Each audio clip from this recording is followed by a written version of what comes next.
And we are here. Episode 258, if I remember correctly. We're going to talk about some quote-unquote useless college degrees today. I would even argue maybe some people might say certain degrees maybe aren't as valuable. Depends on how you spin it, but we're definitely going to be talking about some of the ranked best and worst college degrees out there today. Now, as someone that I guess we would call you an academic because you work in academia. I think that's a fair assertion, yeah. Do you, spoiler alert, I guess, do you subscribe to the notion of a quote-unquote useless degree? Yes and no. Okay. I think, well, here's the thing. If you look at it, depends on the lens you view it through, right? If you look at it through a financial sense, sure, purely financial, I think there are definitely some degrees you're not going to get out of it what you put in. Sure. Unless maybe you might have to go and get more education, which was kind of my case. So I will be talking from, I think, personal experience today for sure. But I think really the key with a college degree, I truly believe, Jared, to some extent, and maybe this is a little woo-woo or a little philosophical. Started early. But that's right. I got to be true to myself, Jared. Don't want to lie to our listeners out there. But the key is that the whole point of a college degree is to enable you to work and do something that you really are interested in or love or want to do. Sadly, that's obviously not true for everybody. And some people do get a college degree just because it might be practical or to make money, which is also fine. If that's your goal and you're okay with that, then go for it. So you don't think anyone's logically getting a degree purely just for the love of knowledge? Oh, no, there are people like that. I would consider myself kind of a person like that, actually. I've really thought about looking into what it would cost to become like a lifelong student at some university, so I could Sounds expensive. Wait, lifelong student? Is that a job? Yeah. Well, no. It's where you pay a certain fee, or if you work at a university like I do. Never heard of this. Or if you work at a university like I do. So for me right now, I wouldn't have to pay, or I would pay a lesser of a fee. And then what would happen is, like I had a student of mine in one of my German classes. She was a 60-year-old woman who was a lifelong learner. And there's different universities have different programs. Where this sounds like something a rich person does that no longer works, And it's kind of, like, yeah. I've got millions of dollars and I've already got everything I need. What else do I not have? And it's just like all the knowledge in the world. Knowledge. But I mean, I think that is kind of one of the points of life is to learn. Sure, of course. It's like those cheesy signs that Karens put up in their house, live, love, learn, or, something like that, Live, so, laugh, learn. Exactly. That's what I would have thought exactly. of. Yeah. So I think, and I've considered that. I actually thought about taking some classes in the spring at my university where I'm working, because we do get a tuition reduction. I actually know a professor that I've met through my work. So just as a hobby, you would spend take a class. Your earned money just to sit in a classroom. Yeah. Would you do the homework? Yeah. You're taking the class, dude. The whole point is to do all this stuff. What can you do with just like a couple credits like that? Like it doesn't go towards anything really. Like what do you do with that besides for just have knowledge? Well, it depends. I mean, if that's have knowledge that you realize you want to get more of, you can pursue something. See, the thing is, if I go for another degree and be like, oh, later in life I took a class and blah blah blah and it taught me, and I was like, wow, this person's still just voluntarily taking college. See, I'm always trying to somehow work it back to making more money and right. But I think maybe that's what because I had that drilled into me that's what college is for. Well, and to some degree it is. College has enabled both of us to make, pretty decent incomes. There's a lot of people out there but see, that's the other issue I have, is that if you tell people that college is purely for making money, I think doesn't sound good. Well, not only that, but you lose out on. Like, I've read some articles from like really prominent people in STEM fields, and a lot of them have said some of the best classes I actually took were my humanities classes. They were classes on literature, on art, on poetry, on painting, on music. I'd bet you a lot of people would say that their favorite class was probably a class that had nothing to do with their major. Right. Well, but that also leads us down the other path of are you actually going to have a career in your major? Because right now, technically, you could argue that my current position is not actually directly related to either of my degrees. I'm not teaching a TESOL class right now or an ESL class, and I'm not teaching a German class right now. I'm helping faculty with their courses online.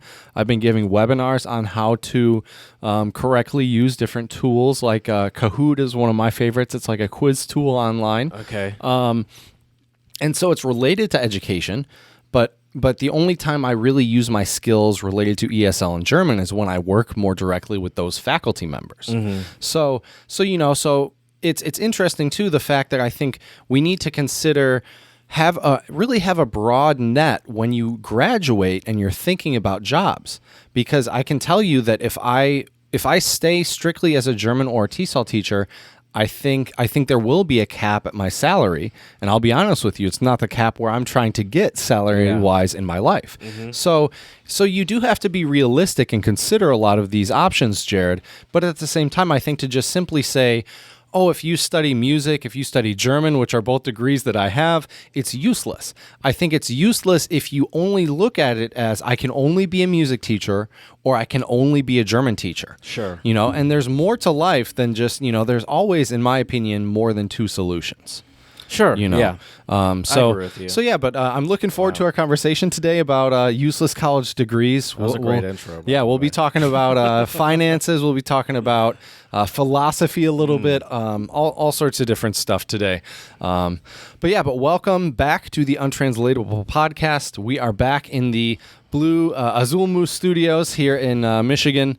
Bringing you the pod today with a kind of a little rainy, dreary day. Yeah, creepy outside. Yeah. I'm not gonna lie, it's very gray.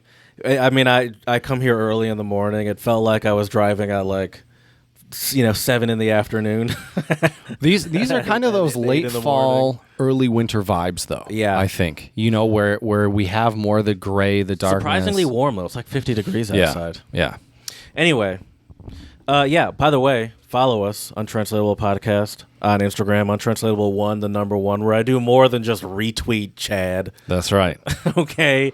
How dare you? I do post that podcast, by the way, in addition to other things most times, so I am never prepared for the beginning of a podcast. It is really shocking. It's because we just get so excited to record, Jared. It's you think I'd, as much as I'm obsessed with these drops, you think for once I'd actually be ready. Slipping on gator piss. Ooh. And also, by the way, Spread a little love.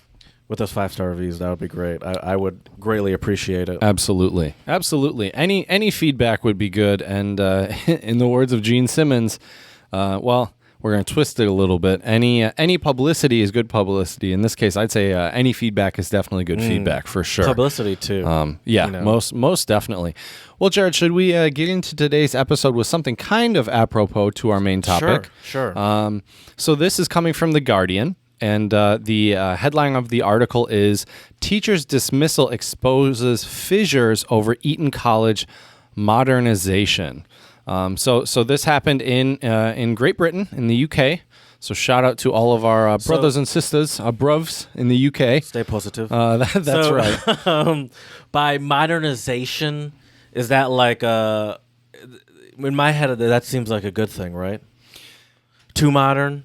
Is that what they're saying? Too fast? Here, let's read the subtitle, and I think this will give you a little bit of extra info here, Jared.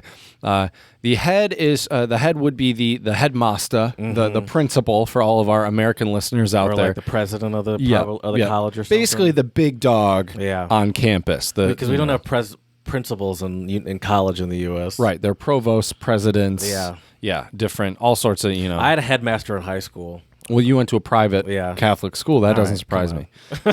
Anyways, I wonder how this would play out at your school. If the faculty posted this YouTube video, and if there would be a similar reaction. That'd probably be fine. Would it be? Okay. Anyways, so the principal was trying to fight off revolt from those who say school is heading in a, quote, aggressively woke direction. But here's the thing, Jared. So when I read this article, the first thing I wanted to see was the actual PowerPoint, because I was like, what did this guy actually say? Yeah. Like, what can you say as a teacher, because I'm a teacher myself, what can you say that's a fireable offense? Right? And so we have talked about one professor that got fired for, and I think honestly this is even more ridiculous than what we're about to talk about, but one professor that got fired for saying this in Chinese? Yes. Yeah. Which sounds like a certain and word. it was also, the whole lecture was about filler words as well. Right. And so that was a little ridiculous, although it was hilarious to listen to. Actually, you know what, Jared? it's funny you mentioned that. Are you kind of saying that the word that he was accused of saying that we have in English, some people do use as a filler?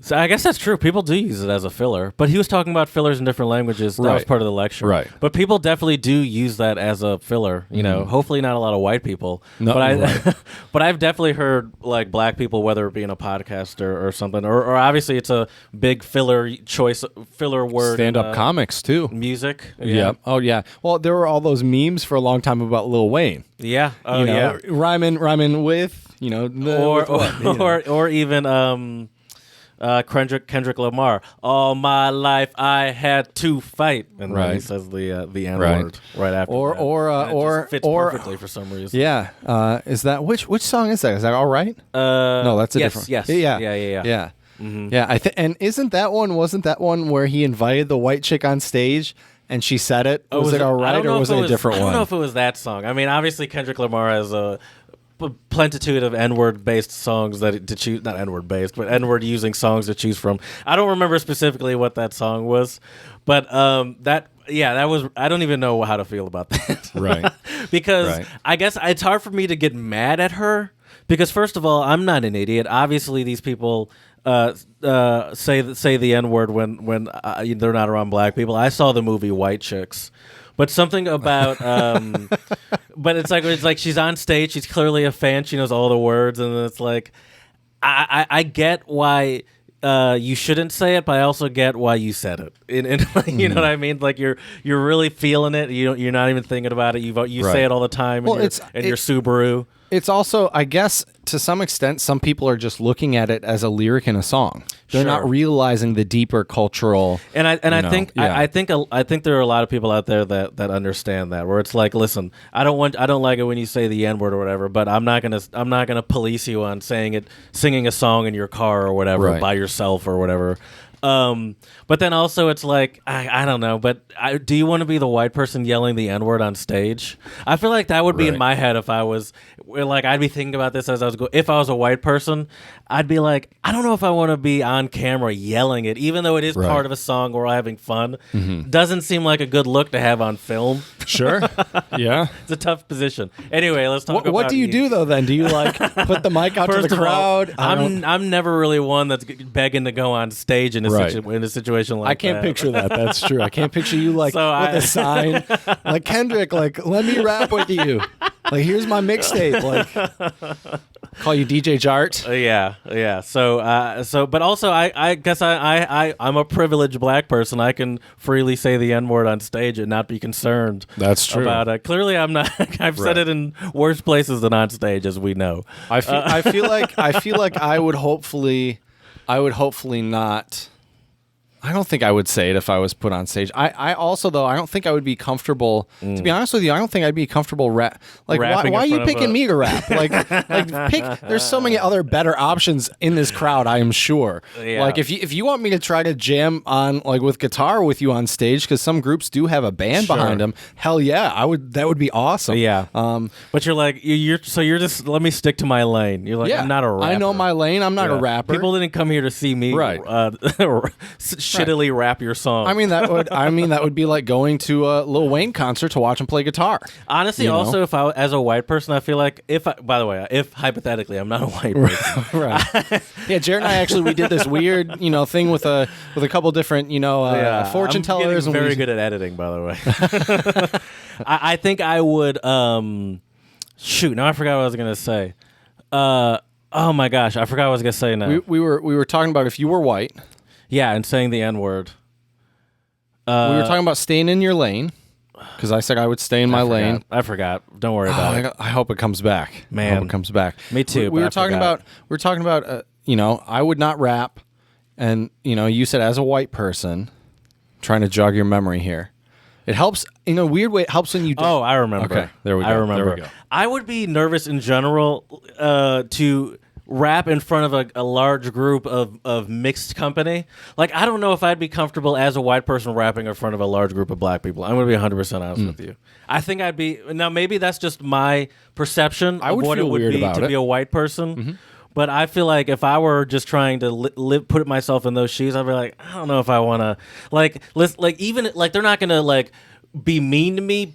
Oh, excuse me. They might be mean. They're not going to hurt me, I should say. But might hurt me with words. They might make fun of me, Right. I don't want to be clowned on Black Twitter. I don't want to get off stage and people are laughing, Right. Well, even if they're not, outwardly, you're a loser, idiot. Clearly, Jared, you haven't seen the movie 8 Mile. Clearly. No, I'm just joking. Well, I don't know if I'd compare her to Eminem.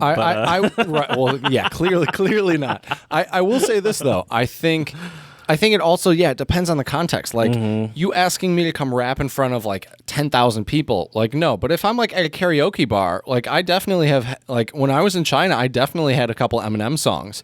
Sure. But I know all the words to them. There's also no sensitive, there's plenty of vulgar words, I guess, but there's no racially sensitive, Eminem also knows his lane, I mean, and so that's the thing, though, is But anyway, speaking of knowing your lane. Which is part of how Eminem kind of gets accepted into the hip hop very accepted, culture. I would say. He's respected, right? And that girl at Kendrick Lamar's stage, probably not. Right, well, clearly, yeah. She not know how to stay in her lane, right? But anyways, speaking of staying in your lane or people viewing you not staying in your lane, let's go back to this article here. This has been a big thing in society over the past couple years, the idea of woke culture and cancel culture too, especially in universities and universities being overly liberal. There was that Weinstein guy that was big in the news at the Evergreen State for something. I didn't hear about this. I don't remember exactly what he said because this was 4 or 5 years ago at this point. But I don't know anyone I'm saying. But this has just been like a thing that it's a problem how liberal our colleges are. Right. Which I agree and disagree with. I think we need to be able to have a healthy dialogue. And I have a lot of friends who are Republican or conservative. Maybe not friends, but acquaintances, people I know. And there are plenty of people I know and I respect that are conservative. They're Republican. I wouldn't say they're quote-unquote Trump Republican, but they have more conservative values. And I think we should be able to have a dialogue with one another, and if we don't agree, that's okay. Why do people need to get canceled? And I think the whole point, and Jared, you asked me a good question when we were talking about this in the beginning when you first got here, was you asked me, well, what class is this actually for? Yeah. So anyways, let me paint the picture again because we went on such a long tangent for a moment. So right now what we're talking about is this teacher that was fired or dismissed due to a PowerPoint they posted online, and apparently it did not get a very positive reaction from the faculty and staff. And so anyways, so let me just kind of read through and skim through this article. It was posted as a lecture? Yeah. Or just an extra sort you can watch it on YouTube. Right. It's just a PowerPoint lecture, but he posted it initially. But it's not specifically for a specific class. Is it something that he just does on his own? No, it's for a specific class. Okay. It's for a specific class. Okay. But anyway, so let me go through this article here, and this is about a professor at Eton, which is in Great Britain, and the professor's name, or I think he's a master there, like a senior teacher, a lead teacher. Listen, I'm not calling anyone master. Right. Yeah. Well, different countries, I guess, different educational traditions. But anyways, Will Noland is his name. Right. Oh God. Anyways, so let me just read through this, I guess, to paint the picture for our listeners here, Jared. So, it was always going to be a big ask to shift an institution such as Eton College, with its 580-year history, its wealth, power, privilege, and funeral tailcoats. And so they wear these like a tuxedo with tailcoats, kind of like the Monopoly Man or the Mr. Peanut guy. I think he has tailcoats on. I'm just teasing here, but anyways, so here we go. So the pitch must have gone down well with the interview panel.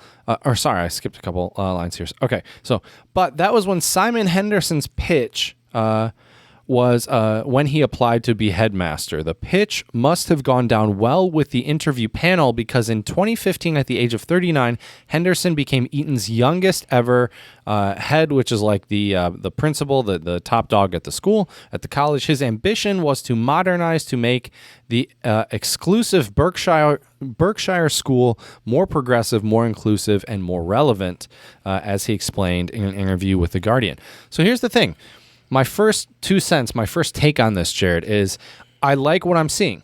I think it's a good idea to try to modernize your school, update some of the teaching practices. I think that's great. Update the way you're hopefully assessing your students. Update some of the courses you're offering, maybe. So they're trying to break free a little bit from that sort of old guard thing. Right. So Henderson, the headmaster, talked about, I guess, he talked about well-being, mental health, and Is it emotional. all boys school? Yes, it is. And emotional intelligence. In a subsequent interview, Henderson discussed the importance of gender intelligence and let slip that the current education offer at Eton included LGBT awareness and talks by founder of the Everyday Sexism Project, Laura Bates. 5 years later, Henderson finds himself caught in what has been described as a battle for the soul of, I don't know if it's actually Eton or Eton. It might be Eton. It's Eton. Yeah. Eton. In college. Yeah. Fighting off a revolt among those who say the school is being taken in an aggressively woke direction, while others praise his expansion. Also, by the way, it's a high school. Yeah, but they call it Eton College in England. But yeah, it is a high school. I didn't realize we were talking about a high school here. Yeah, sorry. Yeah, I was looking at pictures of the students. I was like, these kids look young. Yeah, it's. I was like, these are college kids, and then I found out that they call it a college, but it's what we'd call a high school here in the U.S. Exactly. So I didn't realize that. I'm sorry. I thought it was. You're good. No, that's good. That's good to bring up. Anyways, so people have been revolting who say the school is being taken in an aggressively woke direction, while others praise his expansion of the bursary scheme, his social conscience, and enlightened attitudes. I don't think it's a bad thing to open up a discussion, having a discourse with your students about LGBTQ issues. I don't think that's a problem. I think it's fine. Teach your students about feminism. Teach your students, let them learn about stories and experiences of others. I think that will just make them smarter and more well-rounded individuals. However, so let's learn a little bit more about the school, and then we'll talk more about this. So the school, which has educated 20 future prime ministers, I don't know why it says future. It should say past prime ministers, including Boris Johnson. That's weird. And charges annual fees of £42,500 per year. Wow, that's like, which is not cheap. That's almost that might be more than Cranbrook. That's about 50. I think that's about 50 grand US a year. Probably a little more than that. So it's not cheap. I mean, that's more than the salaries of a lot of Americans. Yeah, and the average American. Yeah. That's 1 year of school. Anyways, the school is said to be in meltdown with complaints, petitions, and open letters flying around, aided and abetted by detailed daily coverage in the Daily Telegraph. The row began with the suspension and subsequent dismissal of Will Noland, a popular English teacher. Shout out to my fellow English teacher brothers and sisters out there. Although he's quit your job in solidarity. I'm not. Well, actually, no, I'm not. I'm not sure. I also do not work for the school. If I worked for the school, maybe we'd be having a different discussion. But anyways, you wouldn't quit your job in solidarity. Depends. If I was fairly confident I could find another job fairly quickly, I might. That's not solidarity. Well, it is and it isn't. That's you got to take care of yourself too, Jared. Is solidarity going to pay my bills? That's is solidarity going to put money in my retirement fund? I got bills to pay. I got to take care of myself. Yeah, but Anyways, so here we go. So Nolan told, or sorry. Yeah, so he was suspended, the English teacher who has been accused of gross misconduct after he allegedly refused to remove a lecture video about gender roles from his personal YouTube channel. Now, here's the thing. I watched the video. First, he, I guess, initially posted it on the school's intranet, which would be like the school's own private server and all that stuff. But then I guess they asked him to take it down, I think, and he didn't want to take it down. And the The YouTube video was a 30-minute video, which takes the form of let me talk about the actual video. So Nolan told the Telegraph that the video entitled "The Patriarchy Complex." Note he's not saying anything bad about feminism in the title, right? He's not saying that it's necessarily. But he is speaking as if patriarchy is not a real thing. That the patriarchy complex implies to me that it's like an idea that's the complex, because a complex, when you have a complex, it's like you've made something up to be real in your head that's not real. Isn't that what it is when someone has a blah blah blah complex? Yeah, but I was also thinking of it more in a philosophical manner. I guess like more of like an idea, right? I don't know, but I think complex specifically to but me. If someone has a complex, you're right. Yeah, you're right. It is. So yeah. Anyways, so Nolan told the Telegraph that the video entitled "The Patriarchy Complex" was due to be shown as a part of the school's Perspectives course. Taken by older students to encourage critical thinking. It was, he said, designed to make students aware of a different point of view to the current, and I'm reading these quotes here, of a current point of view to the current radical feminist orthodoxy, which insists that there's something fundamentally toxic about masculinity. And you do hear the term a lot in the media, toxic masculinity. And here's the thing. There are definitely a lot of things that men do that are bad. And men, I think, do them a lot more than women do. And I would say you can argue that's definitely toxic. But I don't think masculinity in itself is toxic. And I think in some regards, that's what Nolan was kind of showing with the video. Yeah. I guess my question, now that I know that this is an all-boys high school, essentially, which I think it even feels a little more dangerous to me. I'm going to be honest with you. The idea of teaching this, because it's like, to me, it's like it like you're teaching young people. I don't know what's more important, to teach about the quote unquote complex of patriarchy, or to teach about the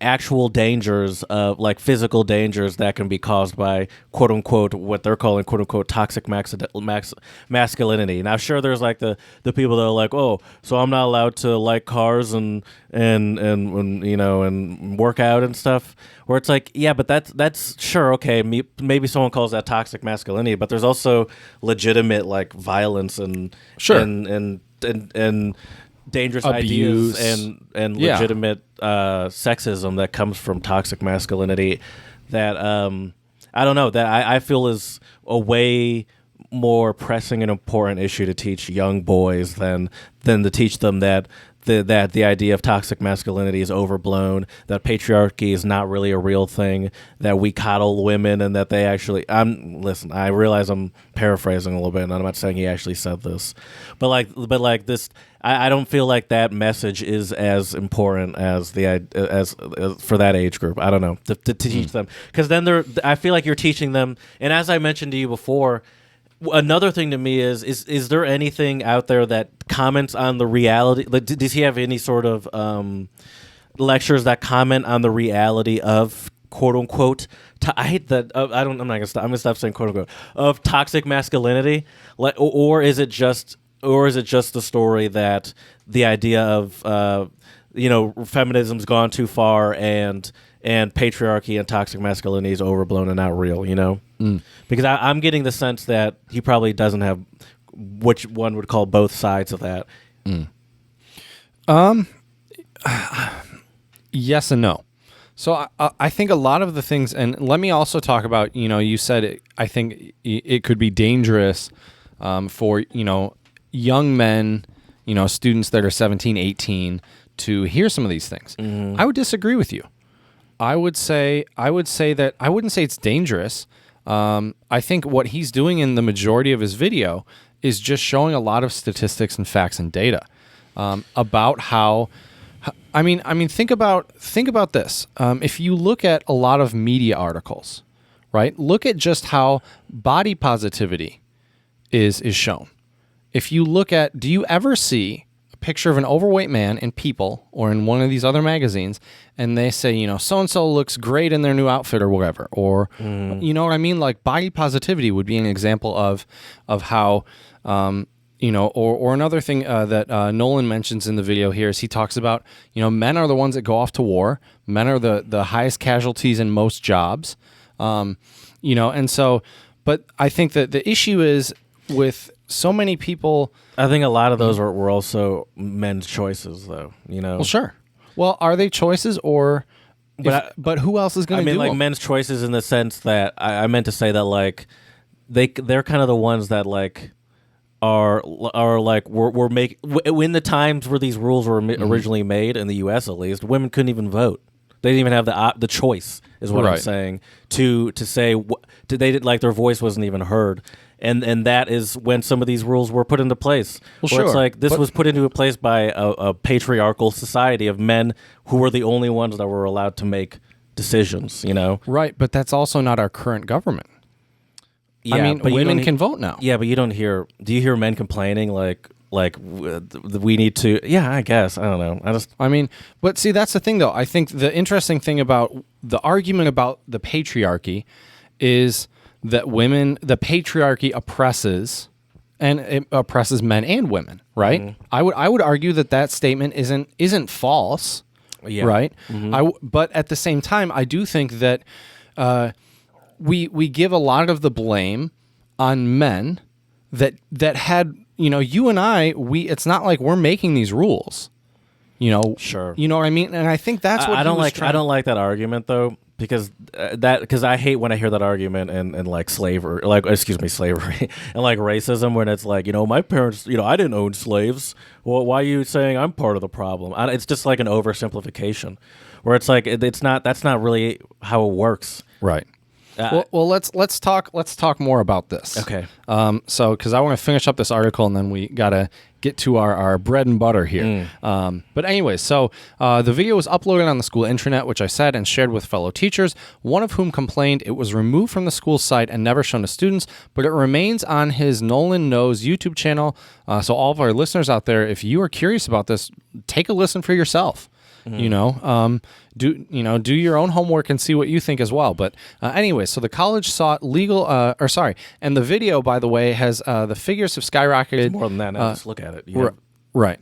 It's a whole lot more. It's more than 70. Oh, sorry, right. I got ahead of you, but it says 76,000. But I remember seeing it. It's at 127,000 now. Right, exactly. So it's definitely gone up since then. Mm-hmm. I'm sure these articles have helped the viewership go up quite a bit. I'm sure. Anyway, so the college sought legal advice.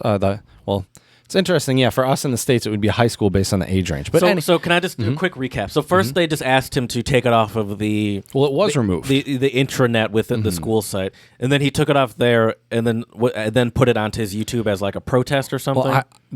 Or maybe not as a protest, but then he put it up onto his YouTube after that. Yes, and I think a lot of teachers. So he wouldn't have been fired if he just took it like the reprimand was just take it off of. Well, it was removed from... Sure. Right. But then, the school sees it as you took it to the next step or whatever. But at the same time, who are they to say what he does?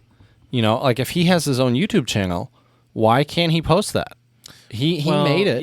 Yeah, that's true. But it's his own intellectual property. But he represents that company. But he doesn't. Yeah, he does. He's employed by them. But if he were not anymore. Well, sure. But if he were to murder someone, it would be like, you guys hired a murderer. That would look bad on the company. But he didn't murder. He put up a PowerPoint. I know, on but YouTube. The point I'm getting at is that he represents the company. This is how it works. Whenever you get hired by any company, they say, "Be careful what you post." When I got every company I've been hired at, be careful what you post on your social media because you now represent us. Mm-hmm. And so even at my current company, if you post something about your company, you have to say, I work for this company. You can't just go post and free willy-nilly, but now you represent that company. And so so even on his personal YouTube, he's still like a representation of that company. Well, yes. However, he, in my opinion, he also, as a free citizen, he is allowed, if he wants to have his own YouTube channel. Sure. There's nothing on there that says anything about the school. I don't even think there's a picture or a video of him. Sure. So here's my thing. There's tons of YouTube content creators out there that do YouTube that's not related to their job, or it's a similar vein like education. They may post it on their YouTube channel for whatever reason. Why But I think that they're all not taking that risk, but they're all they're all subject to the same treatment. Like it's just either the company doesn't find out about it or the company doesn't think that it's a problem what they're saying. But I think every person that does this, including you and I, are subject to that same potential treatment. Sure. I agree with you, but I watched the PowerPoint, and I don't think anything he said, as a fellow teacher, I do not think there's anything that he said that was worth being fired. I just think to fire a teacher for trying to explain facts and have a discussion, especially if your class is talking about different perspectives. In my opinion, especially if you're doing a class talking about different perspectives, you need to talk about good ones, bad ones, ones that may go against current social norms, current cultural norms.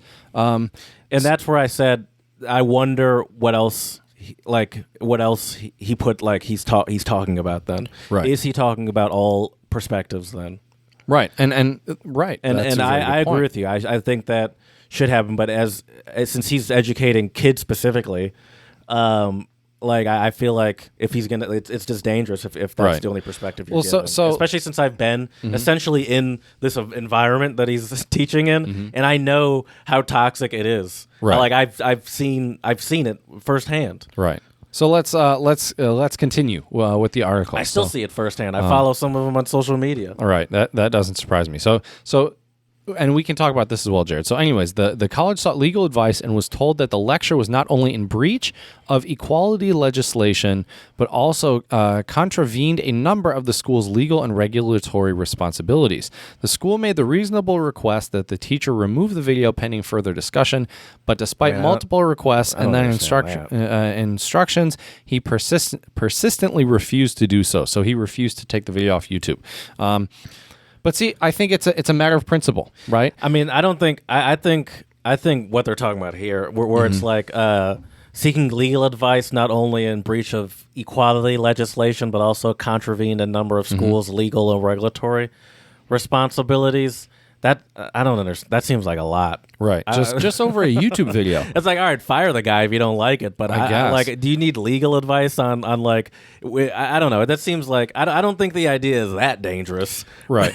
Well, but see, where it's like, oh gosh, we can't even have this up. Like we need to figure out a way to get this off of YouTube. It seems like, right? Well, and on the one hand, I see both sides of the coin. You know, I see the argument where some people would say, well, why don't you just take down the YouTube video? You know, you keep your job, just take down. Yeah. But at the same time, principle. But right, and if you're talking, and also though, if you're talking about free speech, and if you're talking about perspectives, that means you need to be able to talk about perspectives that are uncomfortable, that some people do believe. You know, there's plenty of people on all sorts of different forums online.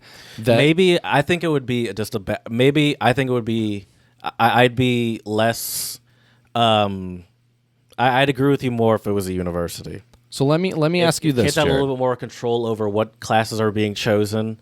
If they were older, it sounds like this is an older. First of all, these are older students, and this sounds like it might be an elective. I guess so. I just feel like I don't know. I mean, I had a humanities class my senior year of high school, and we talked about some difficult subjects. Yeah. And you know, what if one of my teachers would have posted something about abortion that's controversial, quote unquote controversial, right? You know, you have did your teachers tell you abortion is wrong, and if you do it, you're going to hell? But I don't. No, they didn't. Okay. But Did the they whole tell point you is abortions are okay and don't be afraid to get them, and everyone should at least get one or two in their life? I don't think so either. Okay. No. But my point here, Jared, is once again it's about the principle. Like let me play devil's advocate. What would you do if one of our podcast episodes went up and then you got an email from your boss and your boss was like, well, you know, it's been brought to my attention from a few employees that you have this podcast and you said a couple things that we really do not agree with as a corporation. I want you to take that episode off of YouTube and Spotify and everywhere else. What would you do? Would you tell them, okay, boss, sure, it's gone? Or would you say, what would you do? Because it's kind of similar. That's tough. It's kind of similar, you know? I think I'd probably take it down, but that would probably also Like I'd take it down, but it'd be like the beginning of the end, where it's like I can't work here anymore. But so I'd probably start looking for a new job at that point. Okay. But I'd probably take it down because I still. Well, you need your job, and I think- would understand that. No offense, but I think the job is kind of more important to this. Right. Well, yeah, podcast. of course. But yeah, like I wouldn't, especially since I'm pretty positive I haven't said anything like so terrible. So like I feel like I could probably. We try to keep it family friendly here at the Untranslatable podcast. I don't know about that, but yeah. So I'd probably take it down just because I'd probably be afraid. Right. And then also, like getting fired. I'd be afraid of getting fired for a podcast and just having to explain that Right. in the next interview and having to explain how just all that kind of makes me nervous. Right. But yeah, I would never like probably I would not like that person anymore. Probably. So Who's now, my boss? And now let me ask you this other question. Now let me take it one step further. Imagine you post something, say you work on something say, Jared, you decide, you know what, I want to start a YouTube channel that talks about cars, right? You know a lot about cars. You're very knowledgeable. I'm sure you could give a lot of value to people out there about cars. And so or Formula One or whatever. Okay, you start a YouTube channel, and maybe it's hard to do a one-to-one with this, Sure. but you say some things that maybe are controversial. Okay, or could be seen by the current cultural climate or political climate as a little bit controversial. And then your boss, but this was based on a presentation maybe that you initially had for work. So you use it. The whole point here is I'm trying to draw this connection between. So this is a teacher that created his own intellectual property. See, it's tough because obviously, like if I'm exposing like secrets, that's a different problem. Right. And it's a tough comparison also because I do work in the car industry, so I have to I have to be careful about what I say about car companies because I can't just go like spewing my opinion and not say that I work for this company, but I don't want to do that. Right. So it's like, all right, then I just I don't know. I kind of can't really just do that. Right. I could Formula One, I guess. That's Right. not really the same thing. Right. But like, yeah, you get my point though, I think, right? yeah, but I think I get your point, but it's making me kind of agree more with the company, the school. Okay. Well, here, Even though in the sense that the school has the choice to choose how they want to represent themselves to the public, and if he's a teacher, and people know that he's posting lectures, and the school doesn't want to, be related to that, even if you or I find it foolish, I still think that as they do have that right. Yeah, and it's like I can't blame them for doing that. That's fair. I don't know. Maybe I'm just feeling some type of way as a fellow teacher. I hate the idea though, like of free speech, and people are like free speech rights are being taken away. It's like, bro, you work for a private company, right? And like you know what the vibe is like now with this new person, and I feel like. Did he? I don't know. I'd feel like you're kind of an idiot if you don't realize that you are taking a risk in what you're saying. But I understand that risk. Sure, take the risk, and I don't even blame you for really taking the risk. But if you like, I don't know. It's like you can't play dumb and be like, well, what happened? But here's the inverse, Jared. So he doesn't. So this is especially. I find this incredibly ironic because it's a perspectives class. It's about different. See, that I guess is what irks me the most about this. It would be one thing. It would be one thing if this was a calculus class. He's like the same guy as the guy saying the N-word in Chinese, or whatever. Right. Or for filler words, right? Or it'd be the same thing if right. Or it's the same thing if you're in a calculus class and then your calculus teacher starts talking about something completely off topic, either incredibly pro or against patriarchy, one way or the other. I think because it's like, well, why are you telling me this? I need to learn my calculus so I can pass my calculus exams. You know what I mean? Yeah. But this is a class about dialogues and perspectives. Well, then it goes back to once again. I just need I need to hear more. Then I need to know if he's doing a perspective on why like patriarchy is dangerous. Well, or probably not because his ass got fired. So, but maybe that was the next lecture. It's like you guys didn't even give me a chance. Right. But see, so anyway, so let's go back to this and then we can move on. But so for many at Eton, beyond and beyond, it's become a battle against cancel culture and in defense of freedom of speech. And I'm sorry, but this is a hill I am actually willing to die on. I would say, Jared, is this idea of freedom of speech is the fact that. Henderson has insisted neither he nor the college wants to shut down debate, while Eton's provost, William Waldegrave, has insisted it is a matter of internal discipline. So maybe they could have not fired him, and I don't know. But anyways, but he's talking about debate. Who is he debating? Is this the teacher that was talking about that?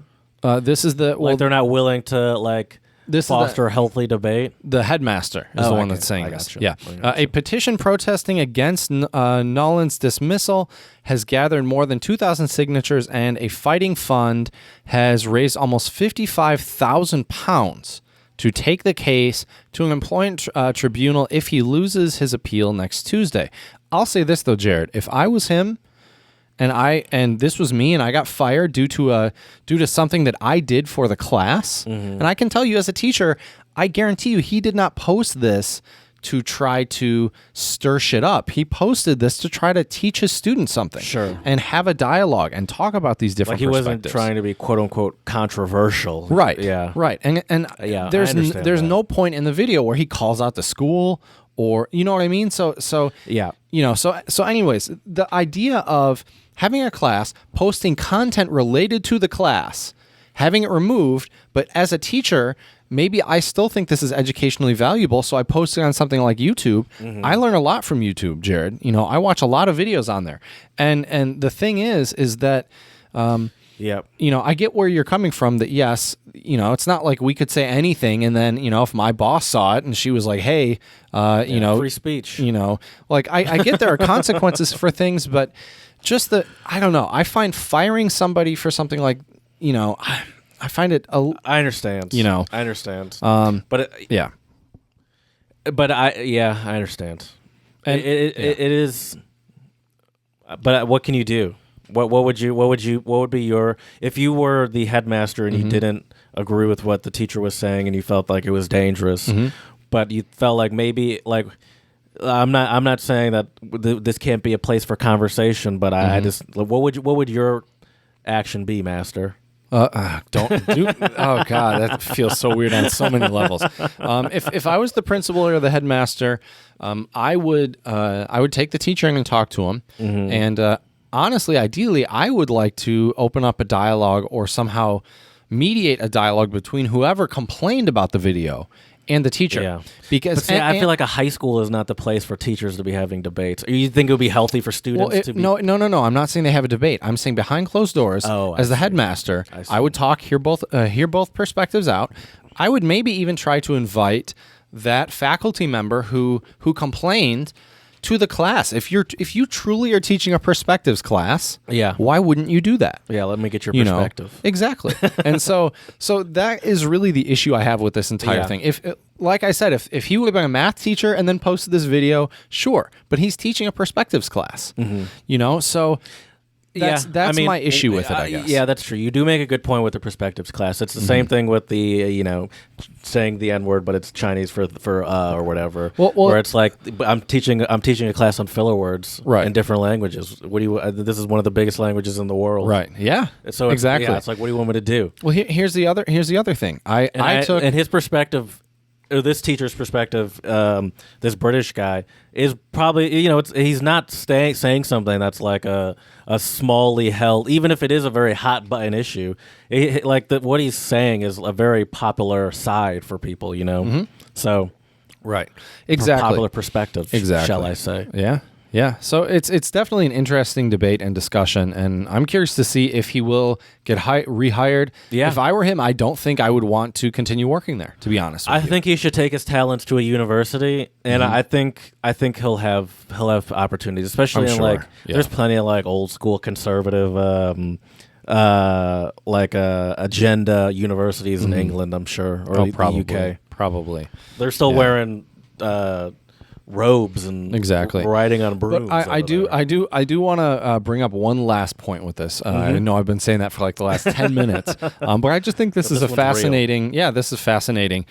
But let me give you one last example, and then we can move on. Okay. So I took a course in grad school on race and ethnicity in Germany, which already you can tell by the course title, we are going to be talking about some very controversial, sensitive, problematic topics.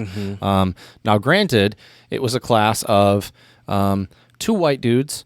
My buddy who, I don't know, I think he. I don't know how to say it, Jared, but he is. Sounds like you guys are good friends. He's by the way. he's interracial. He's part his grandfather. Biracial? He's biracial, or I don't. Yeah, he's Brazilian. Quadracial? I don't Yeah, know. I'm not sure what his but yeah. it doesn't really matter. But my whole point here is Multiracial. My whole point here is we did not have the most diverse class ever. It was a small German class. I mean, most people in German studies tend to be either white males or white females. Maybe that's not 100% That's been my true, but experience. that has been mine as well. Lone black. Exactly. And so my whole point here is we talked about a lot of these things, and there were definitely texts we read that had certain words that I'm not going to say on our podcast that we said in class. And because we discussed it, and it was a discussion. Well, what would have happened if one of the students would have said, you know what? I don't like that we're using these words, and I find it racist. Recording it the whole time and then, posted a clip of you saying... And then that professor who did nothing wrong and we're just talking about a text, a book, an article or something, they get fired. Yeah. I view that kind of similar to what happened here. And I guess that is when our educational institutions do not allow us to have a dialogue and a discussion, we're done. Yeah. We're done.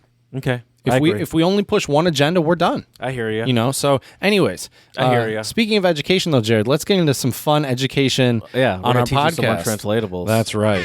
Let's woo, that's right. That's how I feel about him, Jared. I don't know why I thought that to hit that button. Exactly. And on untranslatables are idioms, phrases, axioms, proverbs, sayings of wisdom, all sorts of different things that don't translate on a one-to-one basis into English. And we are here, your tried and true untranslatable experts, to figure these out for you. Let me just say real quick. I know you're looking at the time and everything. Can we agree now that we're not going to concern ourselves with the time? Sure. I know how you get. Sure. And I don't want you to get to a place where you're rushing, I think it's just the coffee's kicking in. That's why I'm talking faster. Okay. But yeah, we aren't in a hurry. Get us started today, Jared, with an untranslatable. All right, dude. My first untranslatable is Indonesian. Oh, actually, I wanted to tell you about. I heard Is one. it Bahasa? I guess so. Yeah, that's probably because Indonesian's not a language.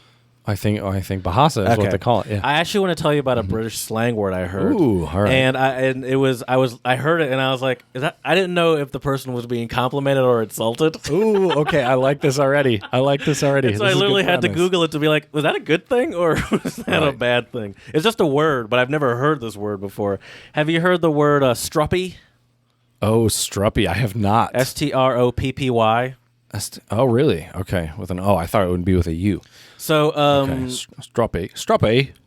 You're being a little stroppy today, Jad. So Mazepin, who is a nude Formula One, is already known for being a struppy character, and he's character. I'm trying to think of another like American athlete that's maybe like the Detroit Pistons from the 90s are known for being a stroppy team. So that's like Scrappy.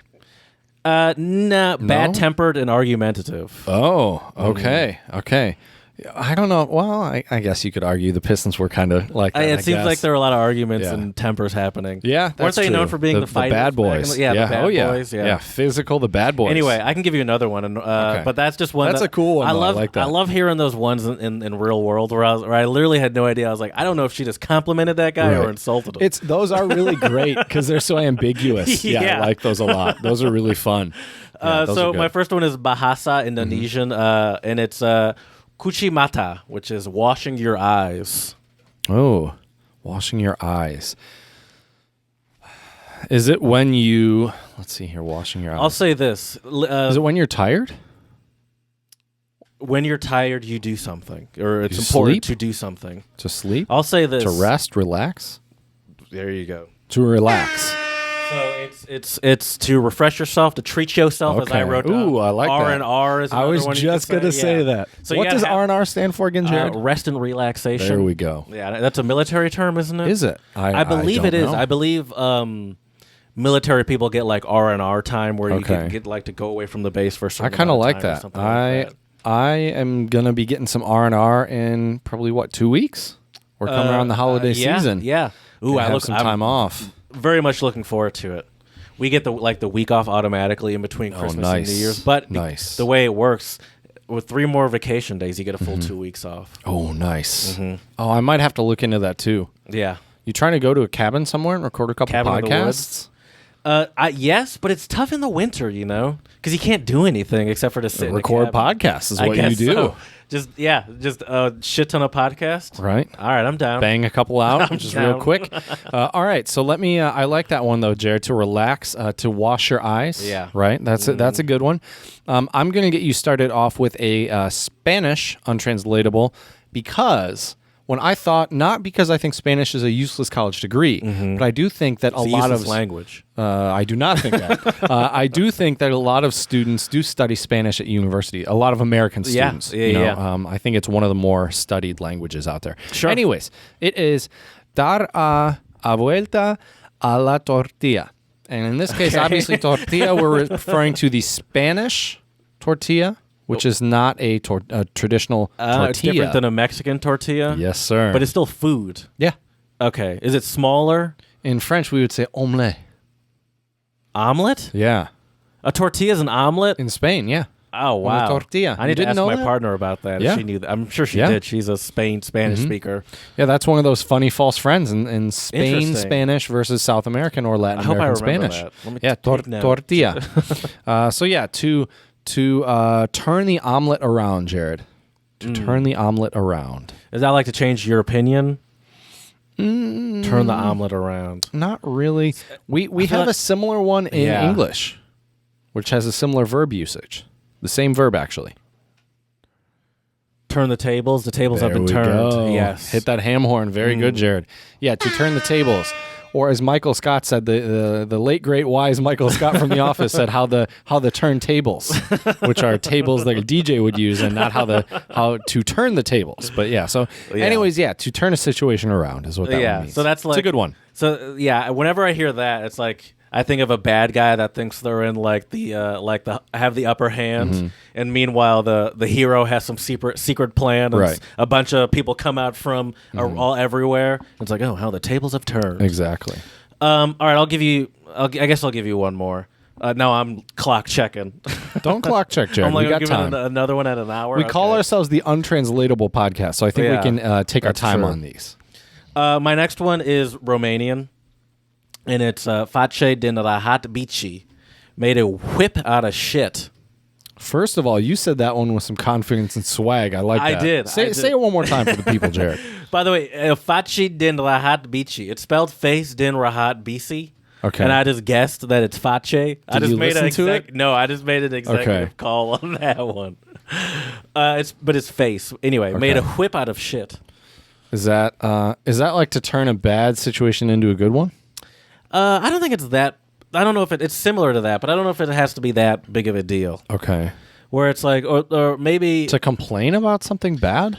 maybe let's think about it this way. You and I live together, hypothetically speaking, and you peek into the fridge and you're like, "Man, we don't have any groceries. What are we gonna have for dinner?" And I look in the fridge and I was like, "Nah, I'll make us some. I'll make us something." And then I'm like, "Chad, dinner served," and you're like, "Wow, Jared, you really made a whip out of shit." So you really made something out of nothing. There you go. To make something out of nothing. I like it. It's a good So one. much with so little is how they put it. Oh, that's a good one. I like that one. That's a good one. All right, Jared, I will give you a Thai untranslatable, and it is Kopnakaya Krop, which means, and I'm sure I pronounced that incorrectly, but it should mean frog underneath a coconut shell. Frog is See, the imagery makes sense to me. Okay. Is a frog I underneath do like the untranslatables that are very image related. Those are always a plus. frog underneath the coconut shell? Is it just like hiding, or I mean that's obvious, No. but it's like protecting yourself or something, or like So I don't know how frogs are perceived in Thai culture. Any Thai listeners out there, please let us know. I'd Yeah. be very curious. But But the thing is that let me give you an example, I guess, or try to think of one. So for example, Jared, I've been teasing the idea of eventually upgrading my whip, upgrading my car. Maybe next year sometime. I've been trying to save a little bit, thinking about it, and So, and I come to you for advice and I say, Jared, what would be a good car for this price range or that price range? And then, you tell me, and then a few weeks later, I'm talking to you and I'm like, yeah, I'm not going to go with this car. I'm not going to go with this car. I know all this stuff now about this car and this car and this car. And then you're listening to me and you're like, he has no idea what he's talking about. Like you sound like a frog under a shell. So it's like someone that's clueless, but is it specifically someone that's clueless that's acting like they know what they're talking about? There we go. Very good, Jared. Yeah, it is someone who has little knowledge or experience, but think of themselves as wise. And I will say, Jared, I picked this one specifically today because I think there are a lot of people, especially high school graduates going into college, that think this way, that think they know a lot. The funny thing is, Jared, the older I get, and we've said this on the pod before, I know, the older I get, I feel like the less I know. Yeah. I'm learning a lot every day, but I still feel like there's so much I don't know. I wish I could go back, remember some of those people that in college like had their whole future planned out and figured out. See where they are now. Yeah, see what they're doing now. Because can I take this? You said I could. I should have asked. Because it is so easy to have like a plan that goes so terribly awry. Not even in a bad way, I guess, but just doesn't go as planned. Sometimes that can be a blessing in disguise too. I mean, the whole COVID thing. We would not be sitting here right now if, and I would not have the job I had right now if it weren't due to current circumstances. And if you would have asked me, what are you going to be doing in 4 to 6 years from undergrad, I would have had no idea, that I was doing what I'm currently doing. Sure. So that is a good point, Jared. And then some people seem like they just screw themselves from the get-go. And those are the people who it's like you see some of these people when you hear their some of the degrees they have, and we'll talk about some of them. And it's just like, oh, you don't even want to get it. You're not even trying to get a job, are you? Right. It's like, is this just for fun? And there are definitely some of those degrees that I just judged off the rip, where it's like, that's not something that's not a job. Like, that doesn't, what job translates to that degree? Right. But you can't say that to someone because it seems rude. Is that rude? But see, that's the thing, though. It is rude. But that's the funny thing is, in the U.S., I think that's really rude. But I have a lot of German friends like that I met, and when they asked me, what are you studying? And the first question was usually, as you know, like, why can you speak German? And then after I answered that and I told them, well, I've been studying German, a lot of them asked me, well, what are you going to do? The point? Yeah. Like, what are you going to do? Germans or maybe Europeans, I don't know, but Germans specifically, since you brought them up, are more deliberate with their college? Yes. That was the first firm yes or no you've given me this whole episode. Everyone else has been yes and no, because here we have obviously the culture of, for a lot of people, where it's like, you just got to go to college, like that's the next step after high school. And that was from for you and I. That was, we had no choice really. And some people know what they want to do beforehand. A lot don't. But then there's also the assumption that, well, that's where you figure it out, which is not really how it works. So that's terrible advice. You kind of have to know within like a year and start focusing on something pretty quickly. But anyway, that's sort of how it seems to be viewed in and like that's just what you do. And it's kind of like so you're saying in Germany there's more like I specifically want this job. Right. And to get it, I need to get this degree. I would argue that in the U.S., the majority of people who go to college are middle class or higher, and it's because their parents' generation, our parents' generation, that was how you got a good job. Yeah. Was you had a college degree. Back then they didn't have as many colleges or college degrees. Also, though, on the other hand, they didn't have as many jobs back then. And back then, I don't know if this is true, but there was the myth that you could work at a car factory and have enough to raise a family of 3. Yeah, you could go on vacation twice a year. Livable. Like that. The wages back then apparently were a lot more livable. Because the wages probably haven't changed, but inflation has gone up, so we're getting paid close to the same amount. Right. I would argue less. Sure. Yeah. That's true. Yeah. But the other interesting thing is, so my uncle started off as a low level position at Ford and worked his way up to becoming an engineer. and did not. I don't think he went to college. Maybe he took some courses, but I don't think he went to college for engineering. How does that work? Now, this was. I mean, this I was don't my. even understand. Well, first of all, this was my great uncle. So Sure, this was a okay. much older generation. So this was like the 30s and 40s, probably when he was going to college. Exactly. Well, but I don't think he went to college. Right. So I can't even compute. Right. Well, see, but that's the thing, Jared, is nowadays, I think really what the degree does is it just gets the conversation started. Yeah, sure. I would even argue that a lot of employers, and I'm not an HR person and I've never worked in HR, but I would argue you don't even know what I'm going to say, but I think you can predict it, is that a lot of HR people, I think if they just see a college degree, yes, it's just another box that they check nowadays. That's how it feels. That's how it feels to me, where it's like after my first job, like my first job out of college, I brought up college-related stuff because I didn't really. I had some internship experience, but college was my main experience. But after that, I've had two jobs since that first one at post-college. College never comes up. It's just like, oh, what school did you graduate from? Albion College. Oh, cool. Oh, where's that at? It's never like, well, what did you major in specifically, or what kind of, oh, well, you majored in concentration on finance, but this is more of a market researchy kind of thing. Is that going to they've never? It's just like college. Okay, yeah, it's how it feels at least. It's a requirement is really all it is for most people. And that's why I think though the idea of useless college degrees isn't 100% valid. Interesting. Right? Because I remember when I graduated from Albion, when we both did in 2014, right? Yeah, 2014, that I went to a couple job fairs because I legitimately had no idea what I was doing with my life or what would happen. I had a bachelor's in classical guitar performance and a bachelor's in German studies. Two useless degrees. Yeah, perfect examples. Yeah, exactly. So I have a PhD in useless degrees here, Jared. I will say I have two of them. But at face value, you may say they're useless, right? But at the same time, there were a bunch of jobs that I saw at these career fairs. All they cared about was, do you have a college degree? Right. And then can you market yourself in a way where you can argue those skills that you've learned during your college career will translate to whatever career you actually have. And I think that is the important key that I hope most of our listeners take away from today. You've convinced me. I'm going to be honest with you. Yeah, because I never thought about it that way. Well, let me convince you a little more, Jared. Okay. Let me convince you a little more. So when I was interviewing with, it was Alro Steel, which is a steel company out of Jackson, Michigan. They offered me an interview during this career fair thing. And one of the questions the interviewer asked me was, I see you have a classical guitar degree.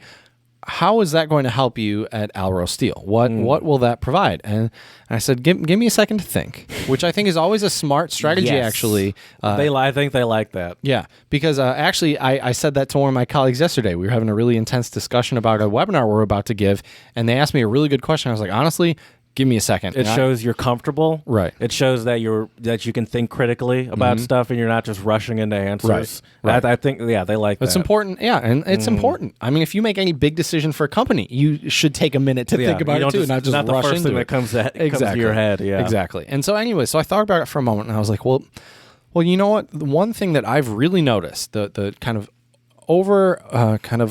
the overarching theme I've seen as a music major was attention to detail. If you really look at what makes a good musician versus a great musician, that's great, is the attention to detail. And I didn't say I was a great musician because I don't think by any means I'm a great musician, but here's the thing. But that's very relatable to everything. Exactly. And it's very easy to understand. Even me, I'm not a musician, but I've played small amounts of instrument, and that makes perfect sense to me. And so I think that's a great. And I tell you what, you should have seen the look on this guy's face because I don't think anybody had given him an answer like that. I'm sure he's asked a bunch of people the exact same question. Oh, I'm sure. Fill in their useless major. Right. And then what I also mentioned though was, especially regarding classical music, there's a lot of theory behind it you have to know. It's the same with operating a company. Yeah. In terms of theory, you also have to then put that theory into practice. You have to know what all these terms in Italian or German or Latin or whatever mean. Yeah. You have to interpret that. You have to sometimes interpret that real time if you're sight reading. Obviously, sight reading is a trained know where to skill. go to find the answers. Exactly. Yeah. And so I think the key with Any very university good, degree is transferability. So, Yeah. for example, one of the degrees that came up, two of them that came up as some of the quote-unquote useless degrees were language and were music. Yes. Were two of the ones that I saw. Another one that came up, which also relates to what we were talking about in the beginning of our episode today, is gender studies. Gender studies is a big one. You can look at all sorts of websites. You can Google it yourself, DuckDuckGo it yourself, Bing it yourself, Baidu it yourself. I do not care. Check it out for yourself because there's a lot of articles that say that, and I'm not saying that they're useless or worthless by any means, but I'm just saying that these are what are kind of known as the most common useless degrees. And I think that's because we look at it sometimes as an ROI, a return on investment. If you're paying hundreds of thousands of dollars for a college degree, and then you're only going to make $30,000 a year, and that's the most you'll make, I'm sorry, but maybe that isn't a smart financial decision. But if you really want to work in that field and you're very determined, I would say find a way that you're not going to be in debt for 25, 30 years. If it takes you longer to finish your degree, and I know for some people this isn't possible, Jared, but we're talking in ideals here and how to make this more of a useful degree. If your argument is the finances aspect of it, then find a way to, maybe you have to work part-time or maybe you have to work full-time doing something different and go to school part-time for a while to make it so you're not getting in so much debt. Because here's the thing, even if your degree costs we'll just say $120,000 to get that piece of paper, that's what you have to pay. And you're only making $30,000 a year after that with that degree. I think if it provides fulfillment in your life and it makes you happy and you're helping people and you really do view that as your purpose in life, I would not discourage someone from getting that degree. What I would discourage them from doing is taking out tons of loans for it and just not looking at the financial, because it's a shame if you get into a career that you really love or you really want to do, but then you eventually can't do it or you get burnt out from it because financially you'll never be able to actually survive from it. Right, like a hole you can never dig out of. That's why I didn't pursue a serious career in music. I think I probably could have hacked it maybe as like a gigging musician in some small spots, but then there would be no point to go to college to do that. Right. I would say most probably of the arts would be considered a useless degree. Yeah. So, you said music, but add in any sort of visual art, any sort of Well then, Jared, my dad also has a quote unquote useless degree. He studied art in Berlin. And he didn't. Did he use it for his? I don't think he used it for his career. Did he? For a few jobs he had, but then his main career he worked at Pfizer. Right. So no, not at all. But once again, we're talking about transferability. And I guess the good news is he was able to study what his passion. Right. And then, still able to make a career out of doing something a little more practical, I guess. Right. Well, I think I'm an example of that as well. I think, but it required, but you couldn't have done what you did without the further education. Yeah. Exactly. Well, and that's another thing to consider. In terms of these useless degrees, you have to really, really think about. Do I have to get, because that's a good point for a lot of jobs. So it's like. Lawyers, where it's like, you can kind of do anything and then go to law school, or even like a business person, you can kind of do anything. But if you have an MBA, then all that other, gender studies and ethnic studies that you majored in college doesn't really matter. That's just useful information to you at that point, which is kind of the point technically of learning, I guess. Right. Well, the other aspect too, though, is. Like we've mentioned with transferability would be, so say you do decide to get a gender studies degree. Well, maybe you end up going into HR, and maybe that gender studies degree actually does help you somehow. That's true. In another way. See, that's the thing is I think you have to view what you're learning and try to turn it and twist it in a way You're very good at that. I guess. I didn't realize that, but I guess so. But I even noticed, like for me, I've made a little bit of money just doing some music on the side in my life. It hasn't been significant amounts, but I've played gigs and made money. Sure. I've actually made done some soundtrack for a company before as well.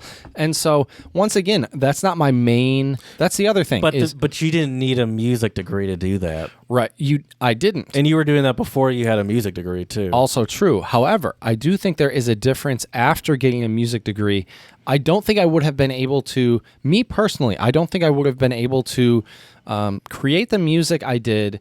I think I could have maybe learned a lot of this stuff independently, but I mean, a lot of the things for my music degree did help me get to where I needed to get. So even learning about like classical guitar, do you think that helped you a lot with like playing electric guitar? Oh, for sure. For sure. Okay. Yeah. I mean, well, and not only that, but how to record. That's true.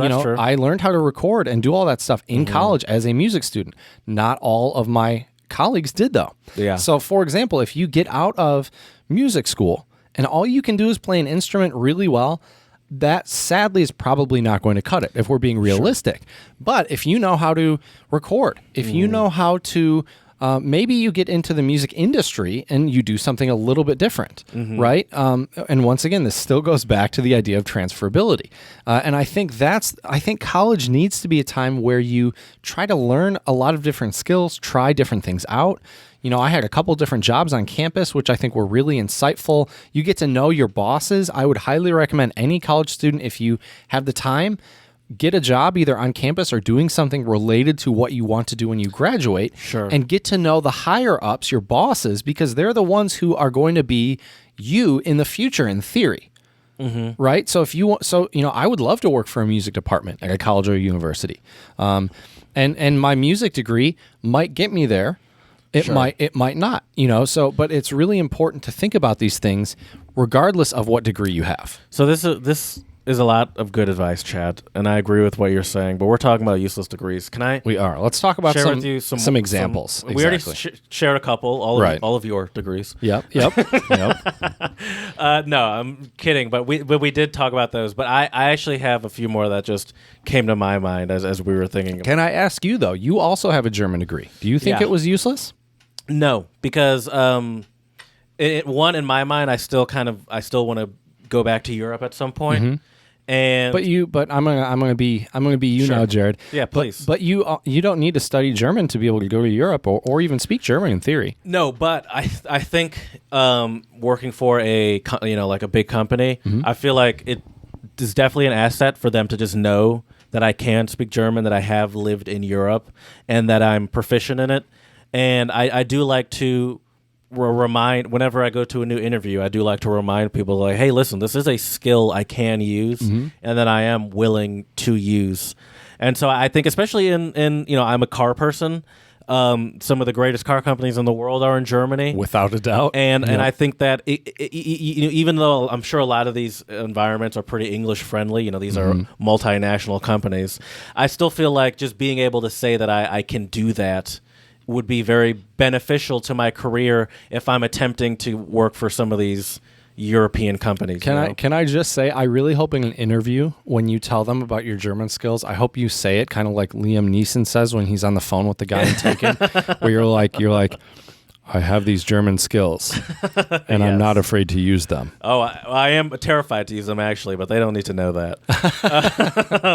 But yeah, no, that was actually sort of in my mind. The first reason why I did start taking German just because I wanted to keep it up, and I was like, well, I guess I'll get a major because that's how it starts. I want to. I want to get a minor because I honestly didn't really care about getting a major in German when I first started taking the class. I just want to keep my German up because I like this skill. And then I took a class the first semester or the second semester.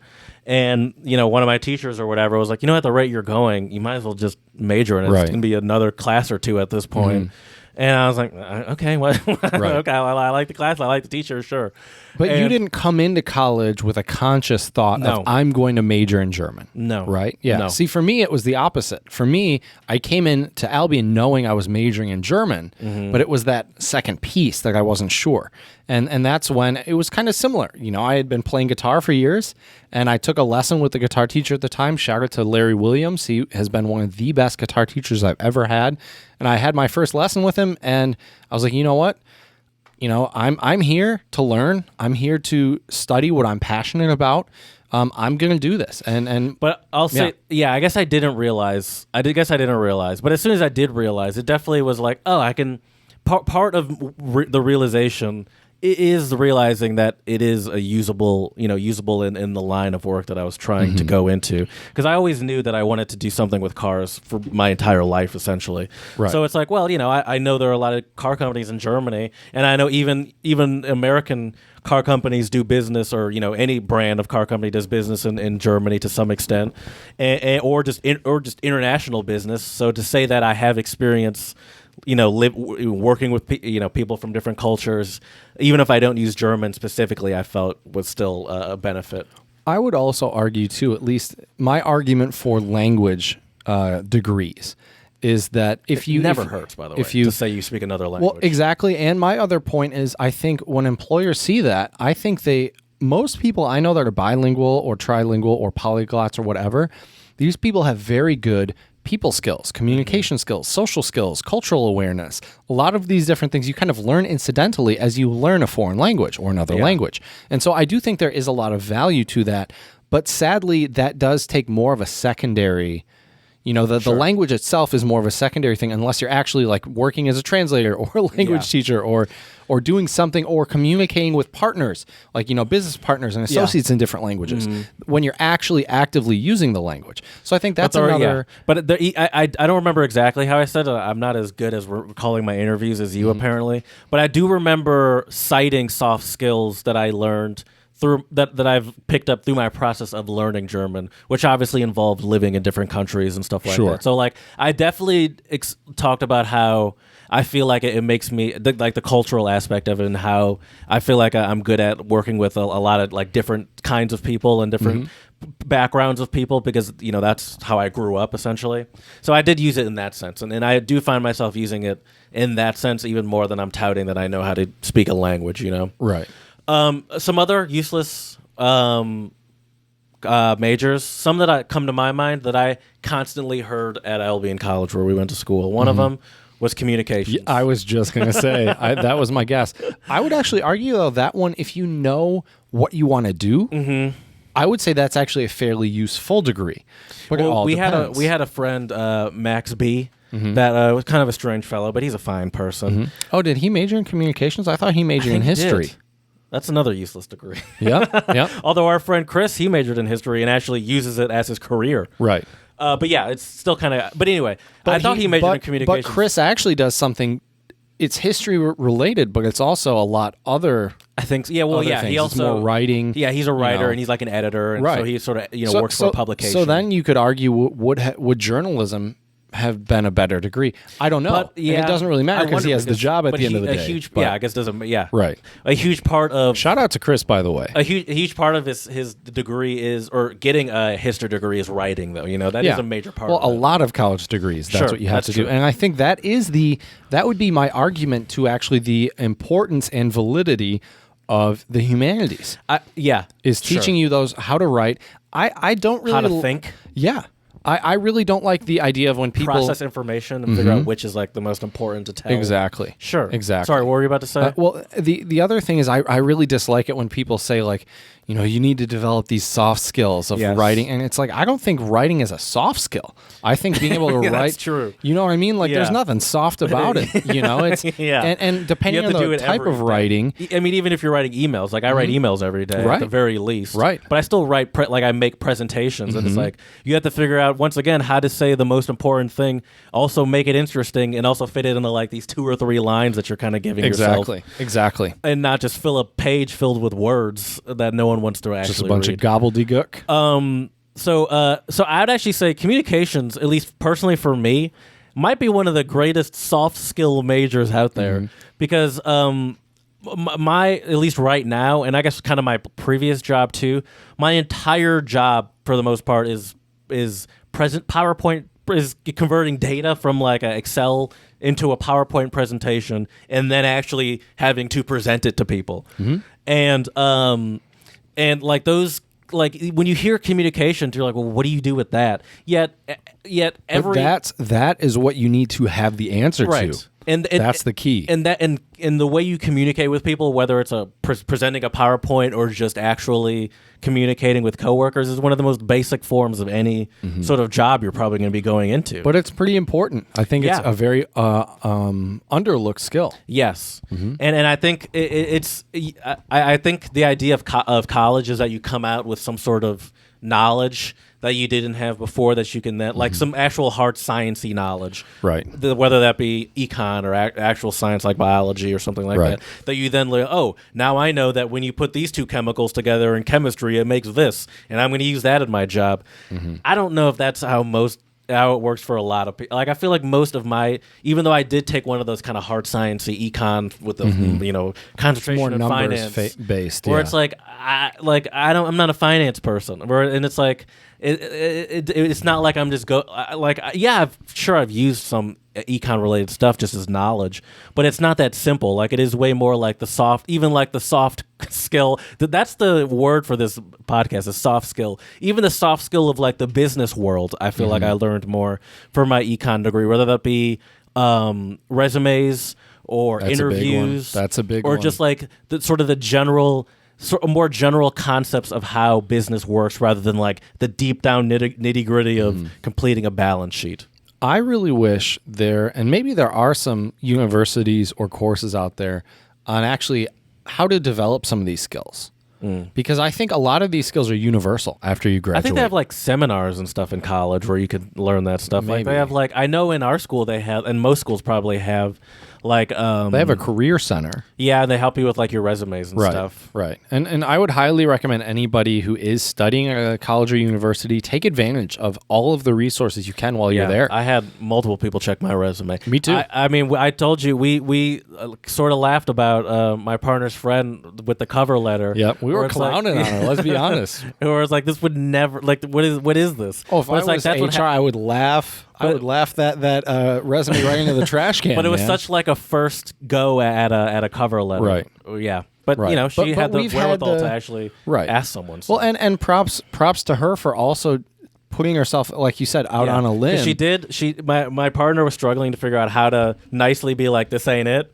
Right. And she did in a nice way, and her friend was like, you know what, I deleted it, I'm just starting from scratch. That's good. Yeah, there's nothing wrong with that.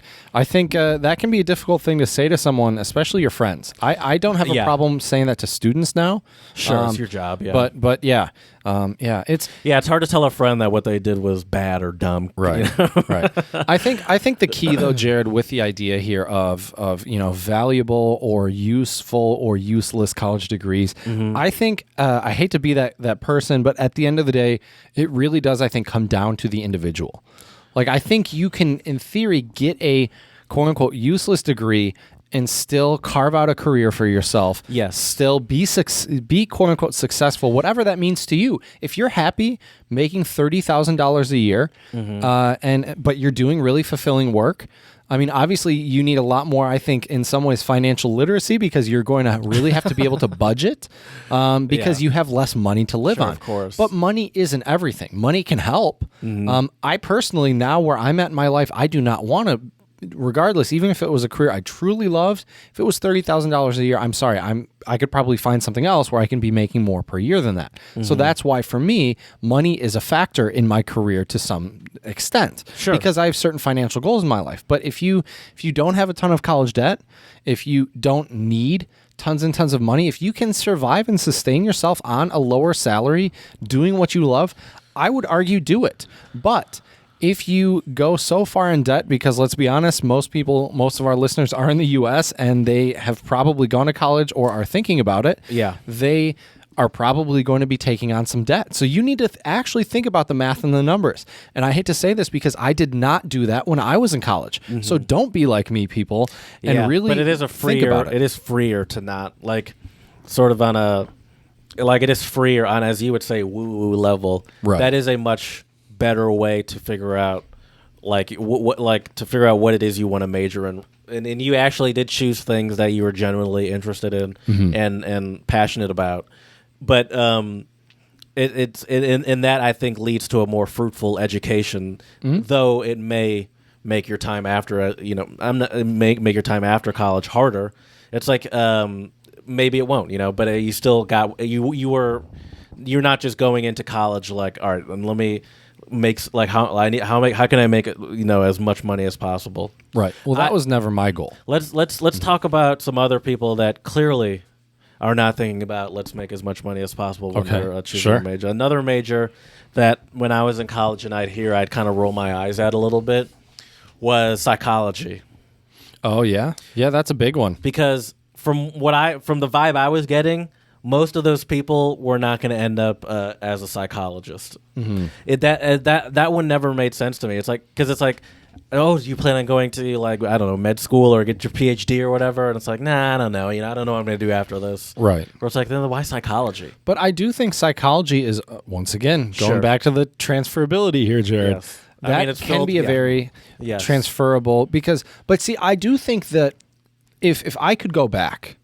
If I could get in a time machine right now and tell 17, 18, or even 16, honestly, 16, 17, 18-year-old Chad what to do, I would tell him really look at what kinds of jobs are out there, and also what is the salary, what skills do you need, and what could you see yourself thriving at?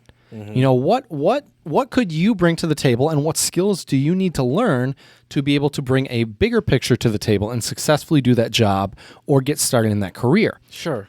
And I think with the skills I've learned, I'm really hoping I can carve a career for myself somewhere in academia, whether that be helping faculty and professors, helping students, actually lecturing and teaching, maybe someday doing more admin. I would love to eventually run a language center or something like that, later on in my career, in maybe 15 years from now. I could see you being like in charge of like starting off as like in charge of like the study abroad program or something. I would love that. Exactly.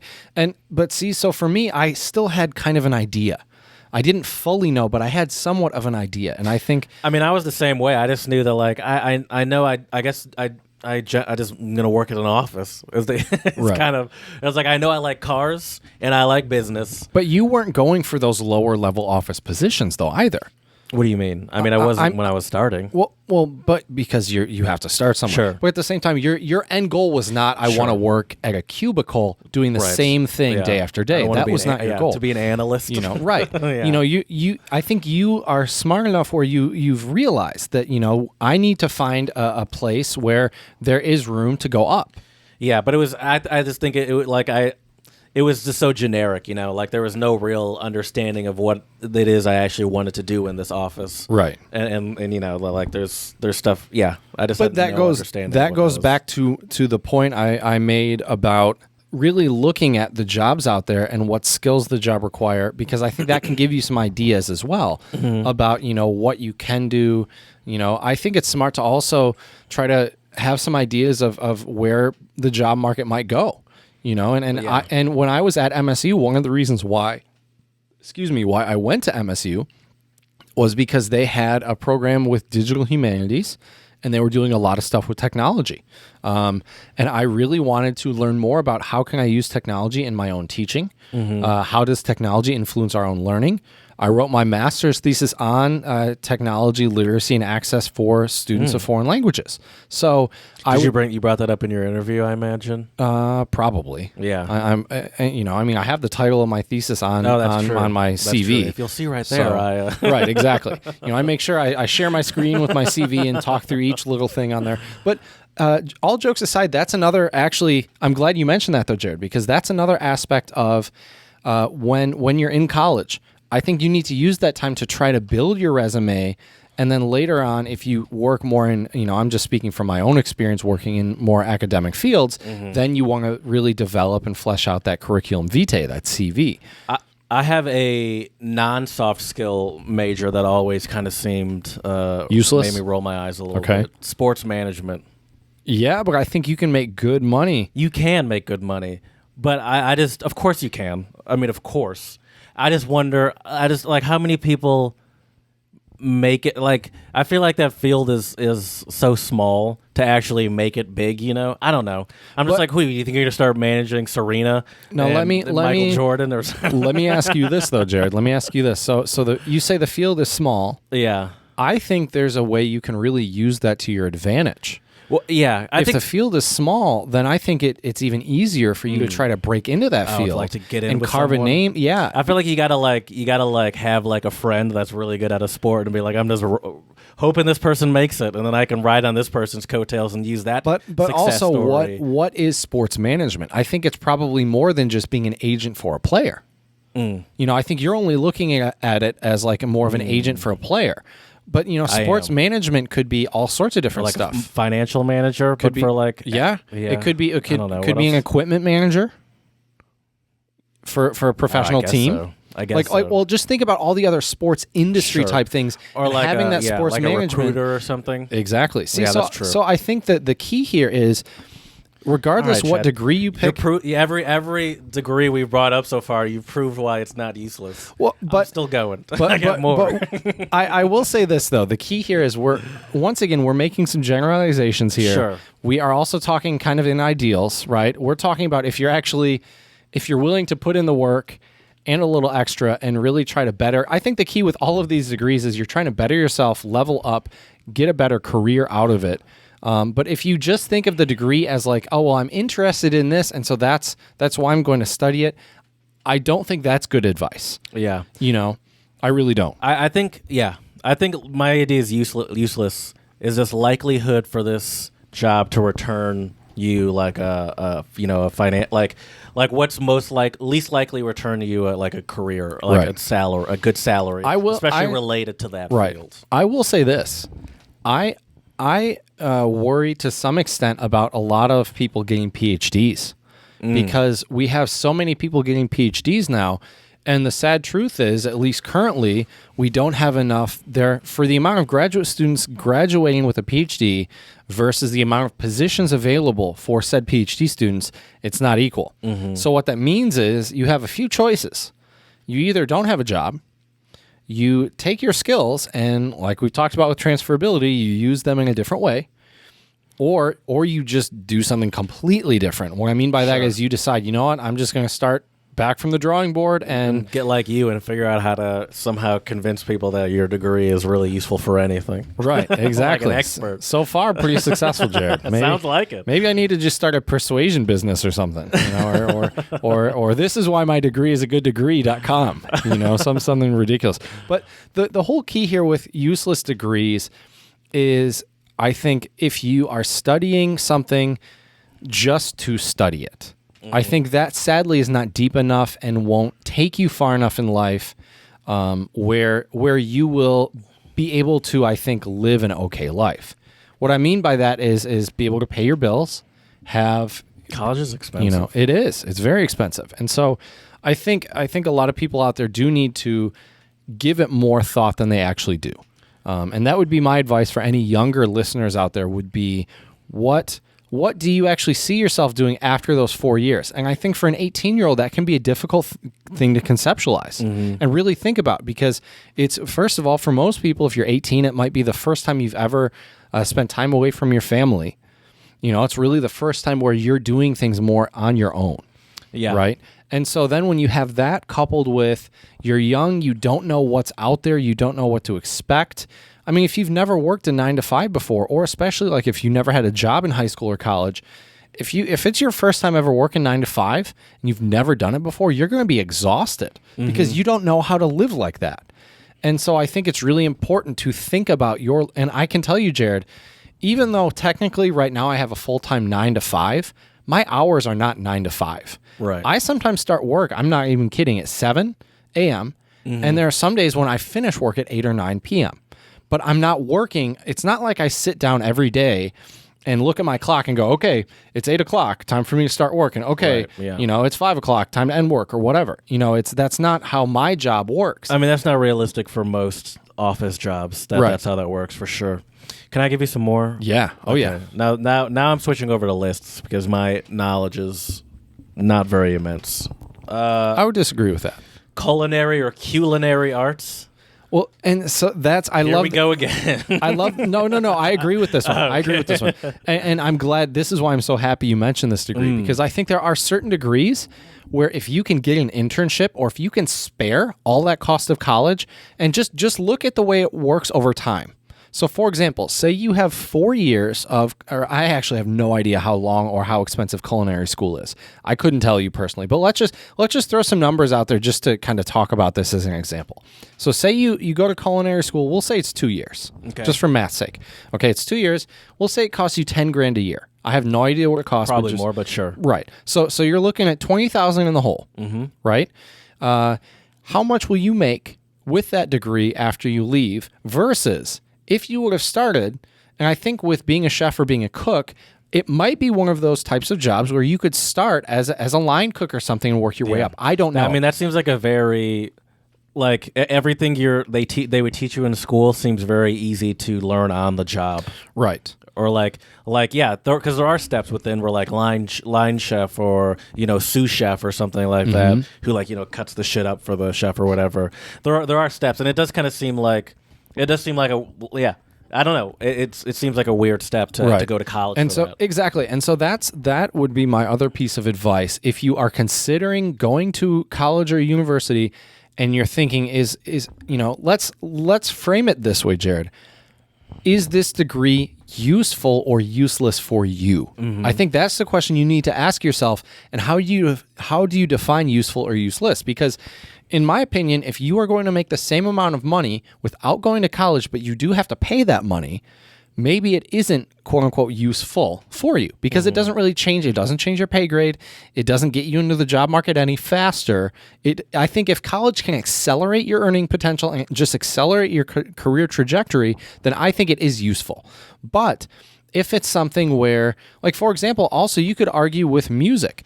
You could also argue that a music degree, in theory, if your end goal is to just be a gigging musician, right? Obviously, I'm using this example because it's a personal one, and I feel that I can talk about it enough because it is more personal. I couldn't tell you guys about a finance degree because I don't know about that, but I do know enough about music where I think I can talk about this. And so my point here is, Jared, if my goal was to just work on the scene as a musician, if I can establish myself without having to go to music school and make the same amount of money or more, then I don't think it's worth going to music school. But if you want to become a music teacher or maybe work in the music industry, or for me, a lot of the reason why I studied classical guitar performance is I knew there were going to be certain opportunities, musical opportunities, as in like playing in different ensembles and stuff. There's just a lot of things that you do that would be very difficult to replicate yourself. Like, I had great music theory teachers. I could have learned music theory on my own. I'm not the smartest. I'm not the brightest light bulb in the box, but I'm also not the dimmest one either. And so I think I could figure out a lot of music theory concepts on my own. But it's a whole different environment when you have a teacher demonstrate it. They're playing piano in front of the class. So for me, I wanted that knowledge. Now, did it help me in my career so far because I'm not doing music as a main source of income? I would say no. So for some people, they would probably argue that was useless. But at the same time, for me, if I wanted to, in theory, if I really wanted to, I could go back and get a master's in music and then also be teaching some of these things. So for me, it all depends on what your career goals are, right? So if I wanted to be a gigging musician, then I would actually argue maybe it's not a smart idea to go to music school. However, the other aspect of college is you're making connections and you're networking. So that also, I think, is another added value that a lot of people don't talk about enough, because I know plenty of YouTube content creators who make amazing stuff, music stuff on YouTube, and I think a lot of the connections they made where they also work as gigging musicians came from their time studying at, and a lot of these are more bigger schools, at Berkeley, at Juilliard, some of the hugest names, right? So you could argue these are also exceptions. Come across some potentially heavy hitters. Right. But that's the thing is, if you want to get ahead in any field, you need to meet some of these heavy hitters. You need to learn from these heavy hitters. That's another aspect that is valuable. Hey, Chad, what is a liberal arts degree? I would think that would be kind of like a general like when I say general education, I don't mean like a degree in the field of education. I mean you have a specific set of courses you need to take that are very different. It seems very soft skill focused as well, as we would say. Yeah. That's considered a useless degree. Mm-hmm. We went to a liberal arts school. Yep. But you couldn't get a liberal arts degree at our school, could Yeah, you? you could. Oh, could you? At Albion, you can create your own major. At least back when we were there. Right, yeah. I My forgot roommate about Mitchell that. created his own major. What was Well, it? it was a mixture of if I remember correctly, because he wanted to go into HR initially, it was business communication and some other stuff. So he kind of picked and chose, which actually I think that's that very makes a lot of valuable. sense, yeah. I would argue that's very valuable, but it's obviously biased. I went there, so Yeah. But at the same time too, I think once again a liberal arts degree, I think the whole purpose of a liberal arts degree, I guess, is to teach you some of these skills, figure out which skills you're good at or you like and you're interested. Here's the other aspect. Seems like a waste of time to me. Okay, well, I think that the key with learning a lot of these skills is you need to figure out what you're good at. And that's why I studied German. I was good at it. I enjoyed it, and I knew if you are good at something, Jared, and you enjoy it. Yeah, but is getting a liberal arts degree is that's not you're. For example, What's the skill that you have that would lead you to get a liberal arts degree? well, okay, so say you get your liberal arts degree, and you realize you are really good at taking very, very dense information and presenting it to people in a clear way. That might be something that a skill you learn while you're getting a liberal arts degree, right? Yeah. And then you figure that out, and then you think, okay, I'm really good at taking this really kind of hard to understand data and make it understandable. Well, maybe I can go into this in business, or maybe I can, do this for my, you know what I mean? So my whole point. I get that, but then my thought would be like, well, then why don't you focus on the more specific business thing rather than just this general liberal? Like you're going to use this general liberal arts degree to get that job in business rather than somehow switching over to the business-focused degree that probably exists. But see, I think the other aspect of a liberal arts degree is I double would majored in assume, business and liberal arts. Well, no, what I would assume is in that liberal arts degree, you could also take some classes about business. The whole point of liberal arts is to take many different forms Sure. and learn about them. Liberal arts is kind of what, that's sort of the cringe term for those Actually, people that are. what is the legit definition of liberal arts? That's kind of the cringe term for those people that are so afraid that colleges are taking away your free speech. It's like these liberal arts hippie colleges are taking away our free speech. I don't know what liberal arts is. I'm looking it up. Don't worry. Academic subjects such as literature, philosophy, mathematics, and social and physical sciences as distinct from professional and technical subjects. So basically, Jared, Soft it's just skills. a broad brush. Because it's saying taking bits from all the different profession or academic areas except for the actual hard science of those things. Right. So here we go. So here, this is from Wikipedia, I believe, as a liberal arts education as an academic discipline, which this is what we're looking for. Liberal arts education is the traditional academic program in Western higher education. Liberal arts generally covers three areas: sciences, arts, and humanities. Its central academic disciplines include philosophy, logic, linguistics, literature, history, political science, sociology, and psychology, which I think from all of those different fields, Jared, there are definitely transferable skills you can use. Sure, of course. For sure. But it's not even, I would never say that there isn't. I'm just saying that I feel like you're doing a big roundabout to say why these degrees would be useful in real life, which I agree with. Right. But it's like if we're being realistic, you wouldn't if you felt that way and focusing on a liberal arts degree helped you learn what it is you really want to do. You'd kind of be a fool to not properly transfer over to where that thing that you want to do shows up on your degree rather than liberal arts, just because it's going to take more explaining. Then it's Right. just you're putting yourself in a more difficult position, I would say. Right. But I think it also goes back to knowing what you're going to do. I think a lot of people that probably approach liberal arts, same with communication, Don't know what they they might not want to do. know. Yeah. And sadly, there's no good, easy answer. I think you know. I'm also confused because I don't feel like I had the luxury of not knowing what I wanted to do. Right. Because the way that Well, that has to college do with worked your for me, upbringing. my parents were like, "This is Yep. for you to be better prepared for a career." Right. So figure out the career Right. and focus on going after that. So But see, you had really good guidance. There was a lot of people out there that maybe their parents didn't go to college. Their parents didn't have good careers. Yeah, like the idea of finding myself and just like taking a whole bunch of classes just to see what I was interested in didn't feel like an option to me. Right. Well, and even for me, I took a lot of classes I really enjoyed, but it was also not I didn't take a lot of like kind of fluff classes either, you know. So I totally get where you're coming from there, but at the same time, I remember much to my mother's disappointment, calling and telling her, hey, I've decided to major in guitar. I mean, I failed as a parent. Right. But, my dad gave me some really solid advice. He studied art. He was in a similar situation. Right. And he told me, look, at the end of the day, these are your college years. You have to decide how to spend them. But here's the other key here.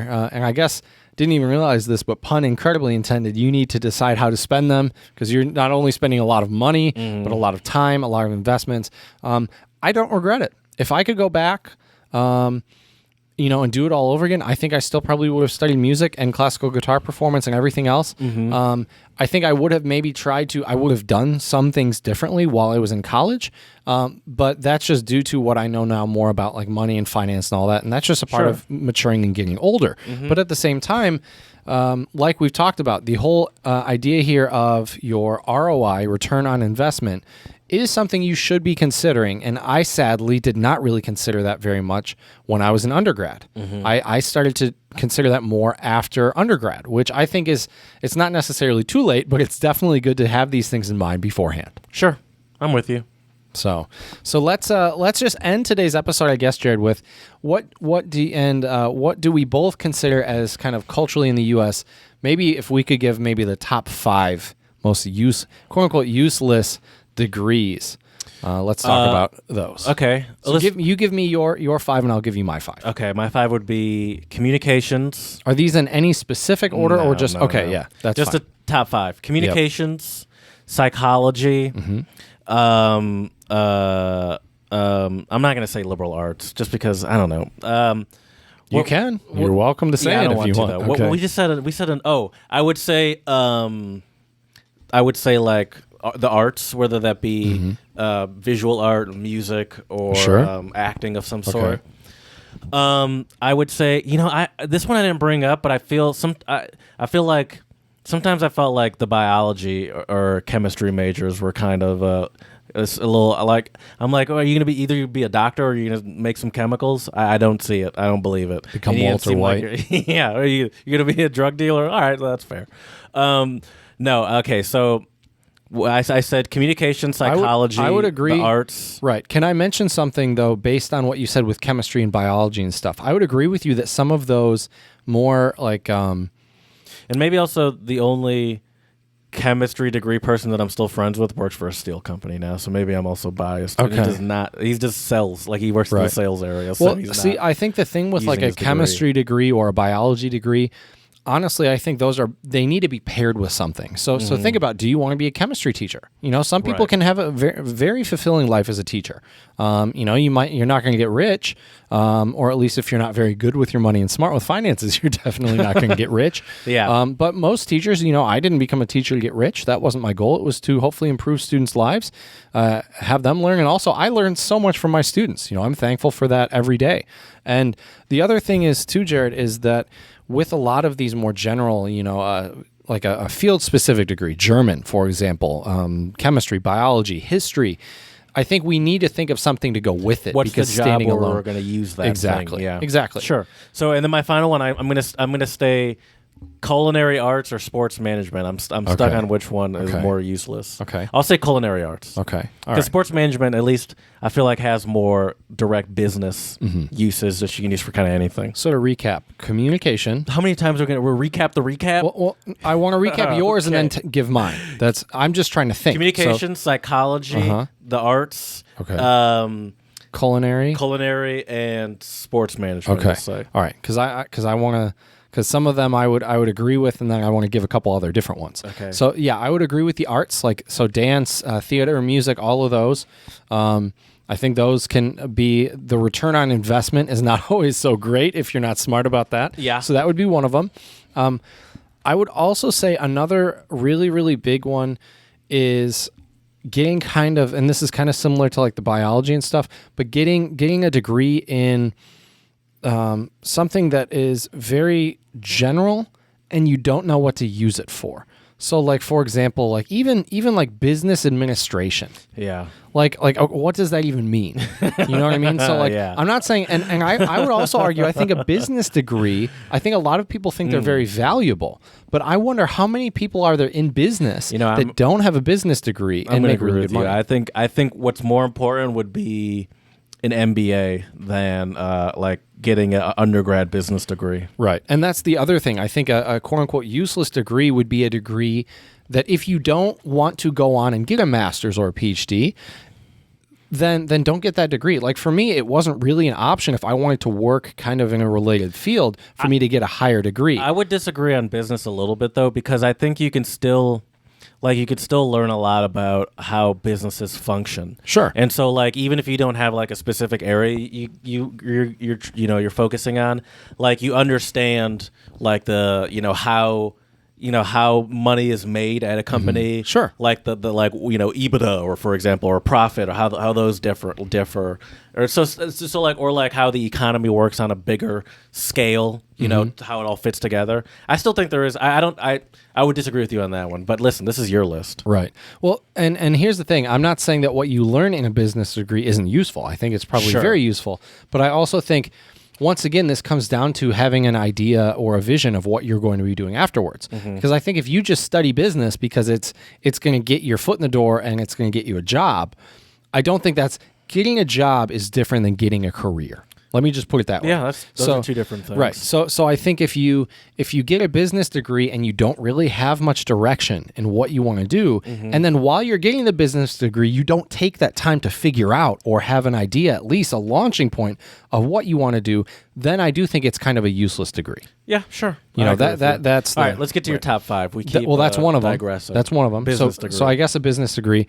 I feel like you're only starting with that one just because I made a point to say a music degree. No. I actually no. Yeah? I'm sorry. You think mine's useless? No, my first one was arts. Remember, my first one was arts. I agreed with you. Yeah, it would be arts, performance arts. Yeah, so arts. I would say like a general business or administration degree, and you don't know what you want to do. Yeah, just right? business. So that would be either business or like health administration. Like okay, I mean that's a fair point. I did feel like I had to major in whether it be like marketing or finance or something. Right. Like I think I was kind of aware of that too. Now that I think about it, that I couldn't just say business. Right. So fine arts, business. I'm also trying to think of other like careers you can have that you don't need a college degree for, right? So like, can you start off as an apprentice or get on the job training and work that way? So I think maybe another degree, and I could be wrong about this because I don't know about the actual real estate exam, but I wonder if like a college degree on real estate, because Is there such thing as a real estate degree? I think so. I've never even heard of that. I thought so. Because I know you can just like take a test and get certified. And well, that's my point. Is that we know multiple people. One of them we mentioned earlier. Yeah, BSB in real estate. We know multiple. Okay, because we know multiple people that went to Albion with us that are now real estate and agents. A couple of them. I think two of them studied history, if I remember correctly. I don't. Who's? I think MB Max is one of them. Yeah. Shoot, I forget his name now. I am neighbors with one of them. His name's Austin. Shout out to Austin. Actually, he is a listener. Yeah. right. Yeah. So shout out to you, Austin. Now I don't know what his major is, but education. He studied music with me. I didn't music know that. education. I didn't know that. So that kind of that's a big waste, right? Because he could have done. I hate that we're talking about a guy that might listen to this. Well, he could have done. He could have done real estate without. Doing the education part. But once again, he probably, like when I was in college, I never even thought about becoming a real estate agent, right? Yeah, I'm sure like most of us probably didn't have a great grasp on what it is we wanted to do. But at the same time, he did study, actually. He studied music education, and he did work, I know, as a music teacher for a little while. Sorry for airing all your dirty laundry. We're almost 2 hours in. But, there's no way he's listening to this. You'd be surprised. I have more faith in our listeners, I guess, than you do, Jared. But anyways, so like a BSB in real estate, for example, I would consider that like there might be a lot of great things you can learn from it. Yeah. But on the same, I'm with you. Like, would it really be? Yeah. So anyway, so fine arts and music and all that stuff. like a general business or admin degree, Real estate. like a real estate or a degree where you can get the training outside of Yeah. college for a lot less, probably faster, and get started at the same level. Okay, so I'm at 3. I need 2 more, don't I? I need 2 more. Okay, let's see here. I'm trying to think of ones that just come up to my mind and not like that I was reading in all these lists I was reading. Yeah. Let's see here. Well, I hate to say it, but I'm going to be honest. I think some of these also certain ones like philosophy, gender That's another one. studies. Well, see, I didn't even. Well, yeah, I guess psychology, but I was really there was a bunch of. I was thinking of philosophy, sociology. Actually, sociology is one. My partner has a degree in sociology. Okay. But she actually used it, I think. But Right. yeah, but those, at least to me, these are more things that when I was in college, I'm like, what do you do with that? Right. I kind of put Right. all those 3 in the same. But see, once again, I think if you can answer that question to somebody, yeah, then philosophy maybe is a it's good not. one because no one gets really. What, are you going to be a philosopher when you exactly. graduate? Yeah. Exactly. You can't make money just sitting in your room pontificating. Well, you can actually. A lot of people Get do. a YouTube channel and But you you're have to good to like, go. yeah. But that's not a great thing to rely on. I would Right. say. So you would say philosophy as your Yeah, okay, maybe. and But- one more. Yeah, okay. I need to. I'm trying to get you to stop defending everyone you say and just one more. One right. more. It's hard as a teacher and someone who works in education, I guess. But not everything is all sunshine and roses either. And if it's really, another one that I don't think it's necessary. I don't think it's useless, but I think the amount of people that actually study it and still go into it and make use of the degree is probably not as I many think as that's you would more think. what we're talking about than Right. saying it's actually useful. Is law, a law degree. Yes.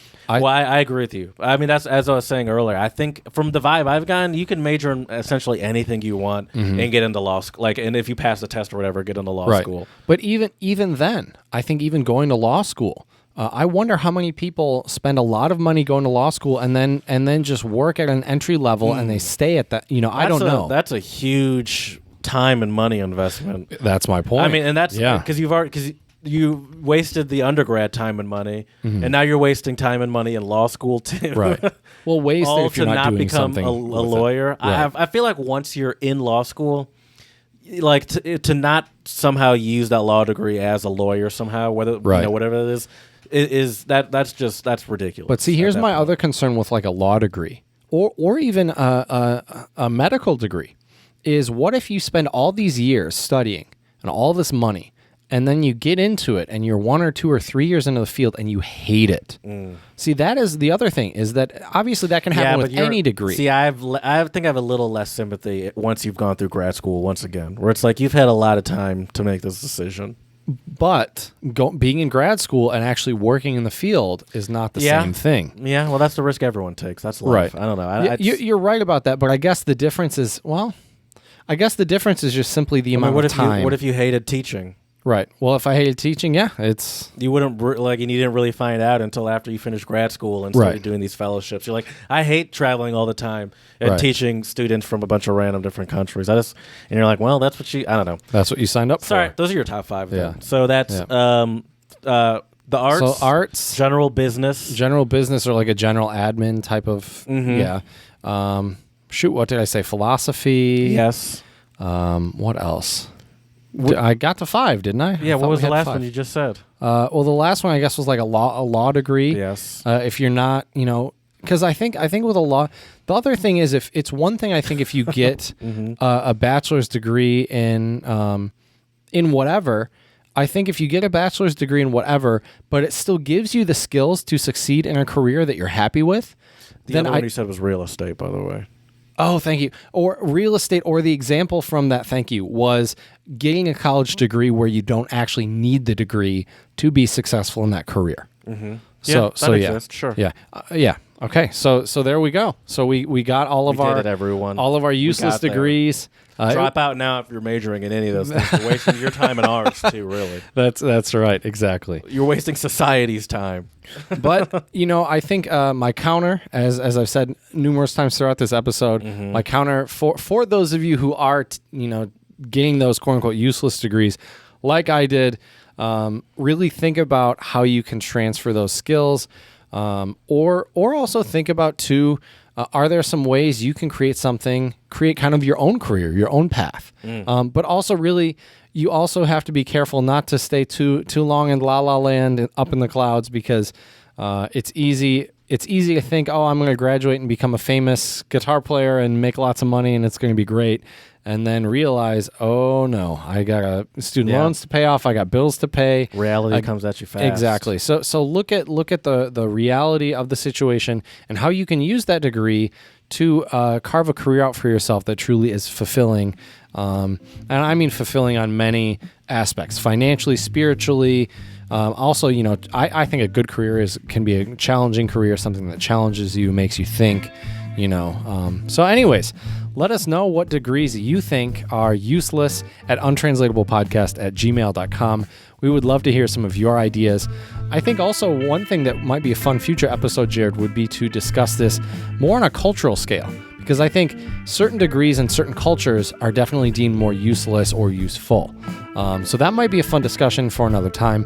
But anyways, let us know some useless degrees in your different countries or cultures at untranslatablepodcast@gmail.com. You can slide into those DMs on Twitter, untranslatable1, the number 1 on Twitter.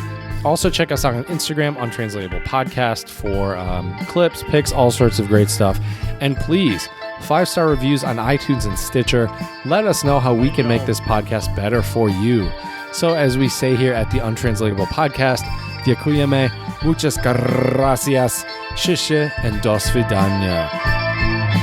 And no matter what college degree you get, just make sure that you're doing something good for yourself and for others. And that's where we'll end on that woo-woo philosophical, useless college degrees. A perfectly good conclusion. I don't know, Jared. You have the power as the editor. You could just get rid of that. Oh my god! Be like, this is just terrible. I don't know why Chad said that. Just trying to end with a little positive spin, I guess, Jared. The song was still going. Who knows? Maybe it's this coffee, man. This is some good quality coffee over here. Yeah, you're new to the coffee. It is real eerie outside. At least we got a little bit more sunlight coming in. A little bit. That's the beauty of recording a 2-hour episode, Jared, is you're at a whole different part of the day once you get to the end of it, So. Oh my gosh, it's dinner time. This was a fun one though, Jared. I enjoyed it. I am surprised actually that I was able to persuade you. I surprised myself a little bit today. I never thought about it that way. That's a great point. It was really with your the way you twisted that interview question. I was like, that is impressive. That is impressive. But that takes more work than just having the of course, more specific thing. But I'm not saying the piece of paper. doable. One thing I forgot to mention, I guess, is that piece of paper is not enough. Yes. I think at the end of the day, I think most people would agree, regardless of whatever that piece of paper is, that piece of paper is not enough. That's very true. I've definitely found that out just by listening to people talk about how the selection process comes down to so much more than that. I remember that we did an interview process one time at an old job I had, and there were the few people left, and one of the guys was pretty good, but this was at by the way, a business. Everyone else came in with a suit. This dude came on with a polo. Nice. A polo. He didn't get the job, did he? No, and khakis, but then he had tennis shoes with the khakis. Nice. And were they those Adidas Stan ones, the plain white ones? They were not that cool. And the Nike Monarch dad shoes or the New Balance dad shoes. And one of my coworkers was like, "You look comfortable." Nice. That is hilarious. That's a solid dig. You look comfortable today. I like that. That is hilarious. Oh my gosh. It took everything in my power to just sit there like. I haven't had one of those crack up moments yet, but oh man. It's funny. Oh man, college.